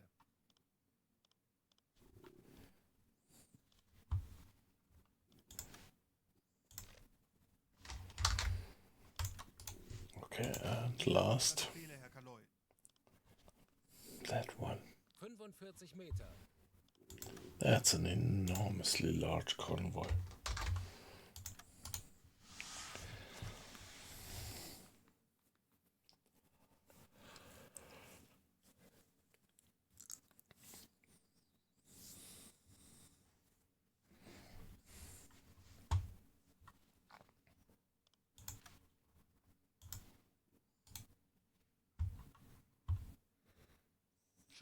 Geräusch. Peilung 0 Grad. Ja. 50 Meter.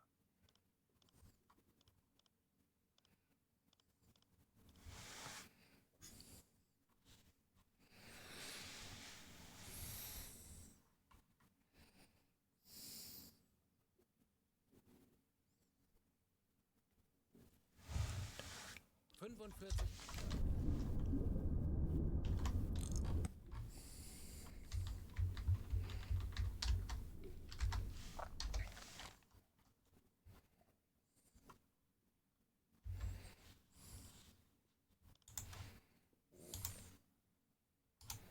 Yeah, maybe we should just get back to the surface and dive when the guys get closer. Or we get a radar contact.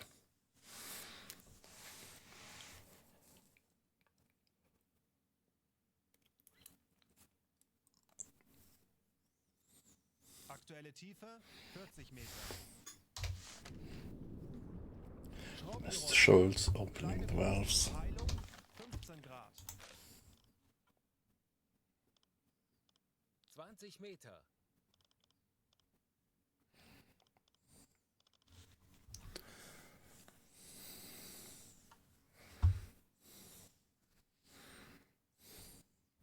Auf Dieselmotoren wechseln. Herr Kaloy, wir sind aufgetaucht.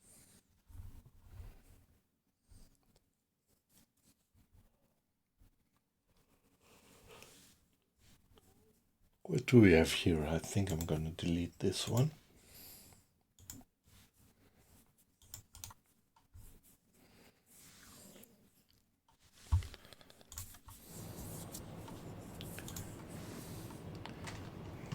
Okay, they are still pretty far away, so no smoke columns yet.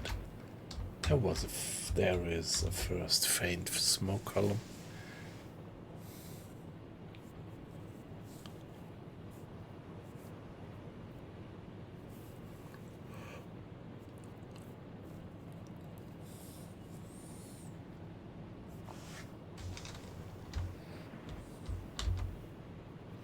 But only this single one.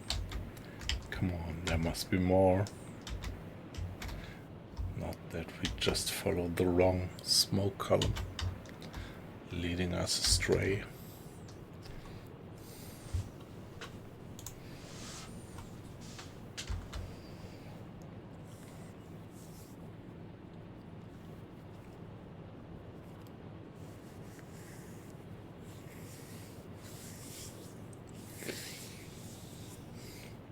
Yeah, guys, I'm really getting tired. And, well, although tomorrow I can do home office and I don't have to get up that early, I have to get up and I have to do a few things.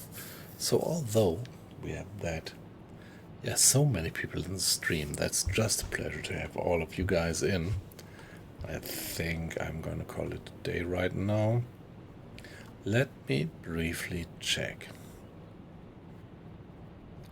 if there is somebody worthwhile to raid.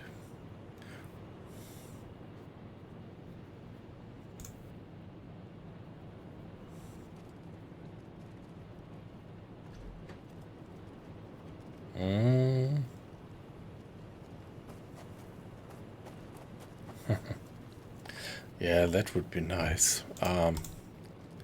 So guys, if you have a few more minutes of patience, I would now rate a guy which I like pretty much, and I had a very, very nice random team up with that guy something like 2 years ago, and that was so much fun. So if you were so kind and still stay in the stream, and we are gonna do a little bit of a raid of this guy playing Daisy.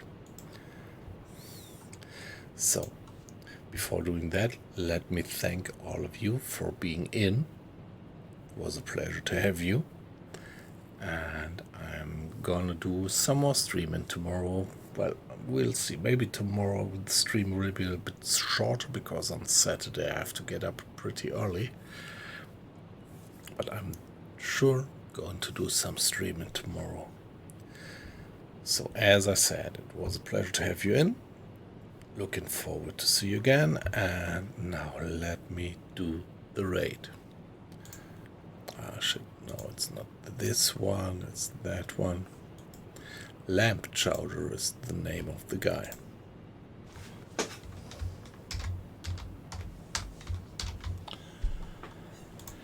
Here we go, and let's raid him.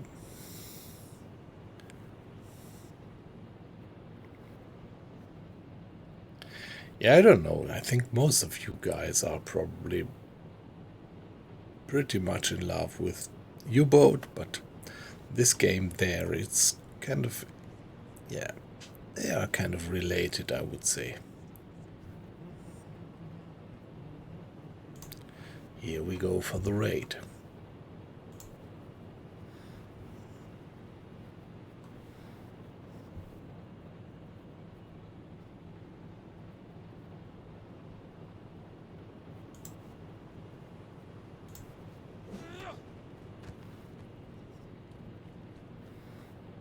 Yo, Josh.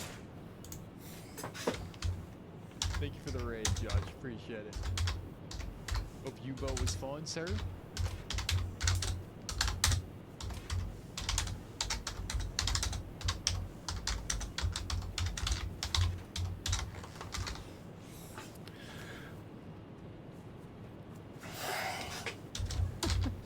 He really milked that fall, didn't he, Fatty? Or maybe I milked the wire comments. I don't know who milked what, dude, but something got milked. Dramatically.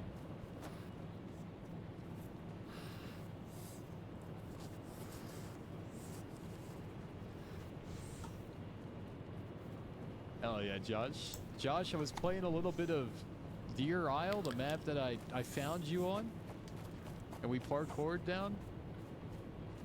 Today, I did not visit the Devil's Anus, unfortunately. That...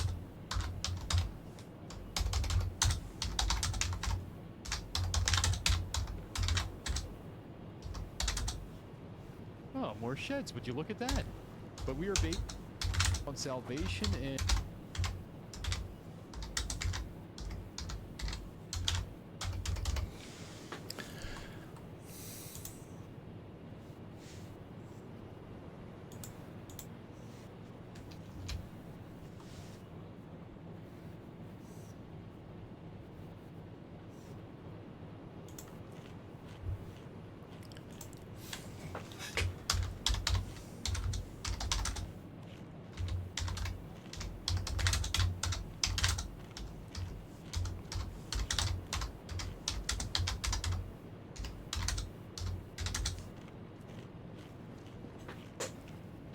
do some shed scouting while I'm sitting in here. We got some sheds over there.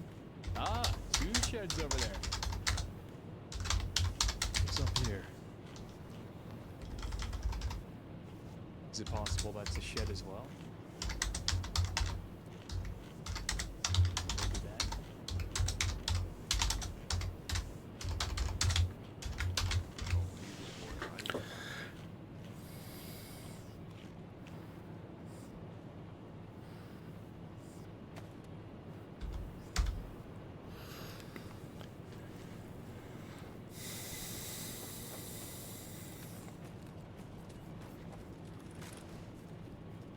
Wait, is it actually crazy now?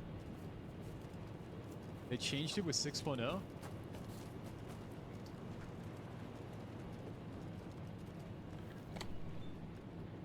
Now I'm curious, man. I just skipped it because I was like, oh, I don't need to go there. I've been there before.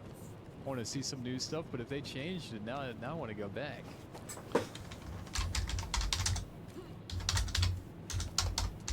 Another sledgehammer? Come on, dude. Come on.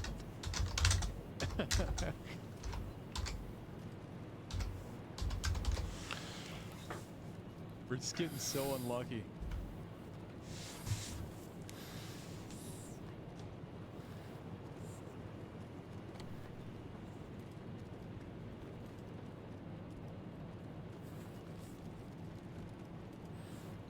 I only played it for like 2 hours.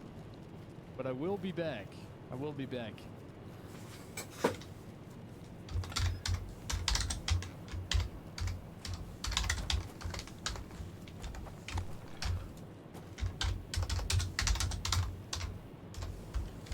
Whoa!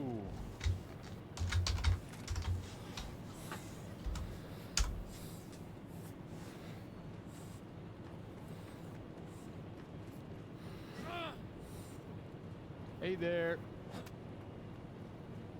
Inside, inside, let's go.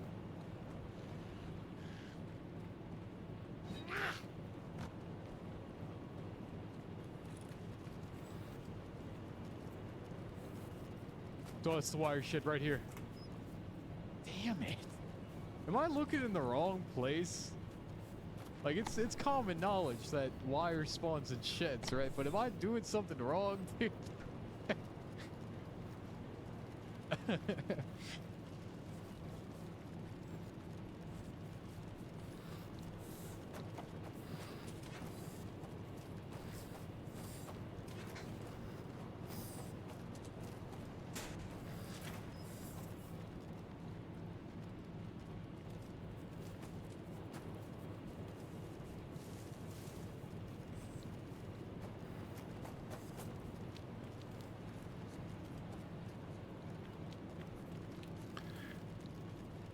So I wonder if there is still a voice feedback to my original stream, or if we actually I did just the Deadfall quest went all the way through, and it's all into this one nowhere here. near the amount of like 1, 2, 3, complexity 1, that 2, I've 3. seen from Deer Isle's quest. Like if you like quest maps, I think that's the quest map. Obviously Namalsk is got a quest too, but it's very short. Okay, so Deer Isle. I somehow lost the chat. Sorry guys, if you're still there.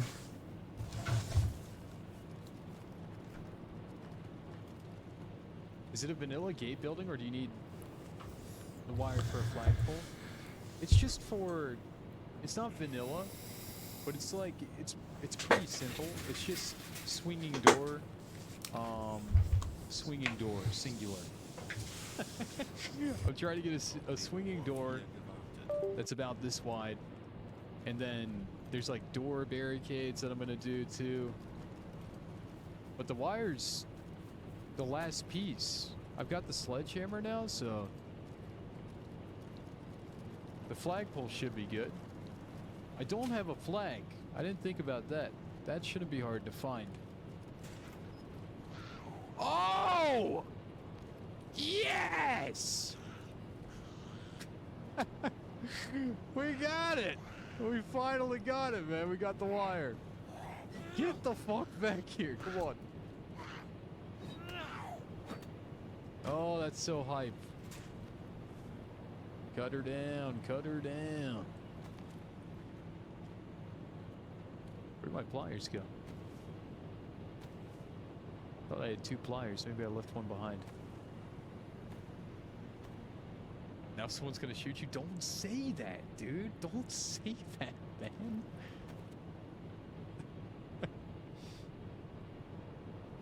The fuck? Now it's gonna happen. Bang.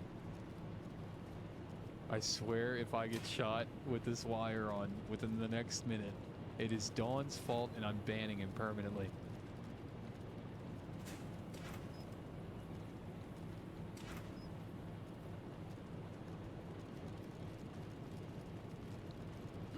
Whee! I cannot, dude, that's wild. Isn't it, Velik's first shed we looked in? Got the barbed wire. It wasn't the regular wire, but like, dude, I'll take it. First shed we check. Insane. It's like somebody spawned it in for us. Wow, efficient. Efficient.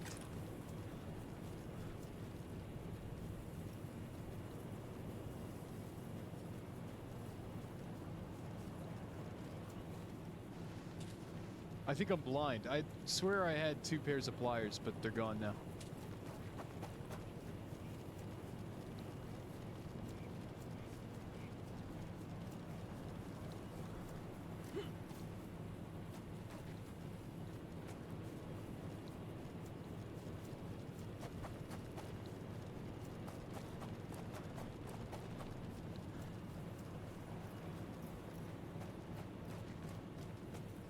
Out for the haul back to base.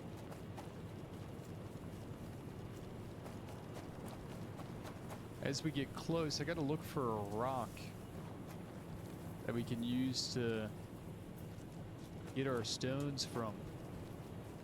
I don't remember exactly how many stones we need. It might be like 16 for a flagpole.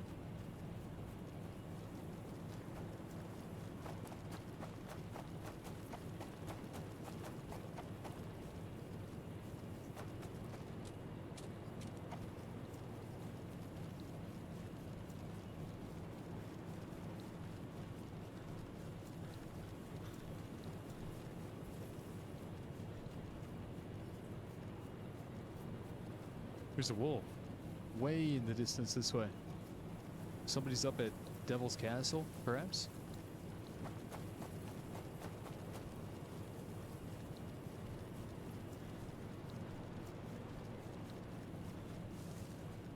What?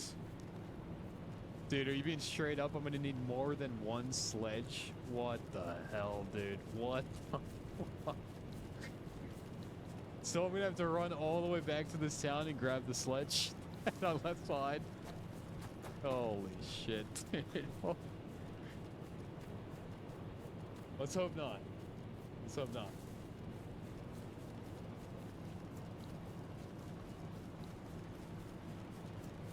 It is a pristine sledgehammer though, so like, maybe? 32 large stones. Whoa.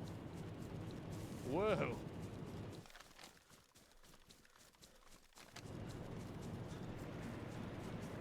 If we need to, we can run back to Severa. It's not that far.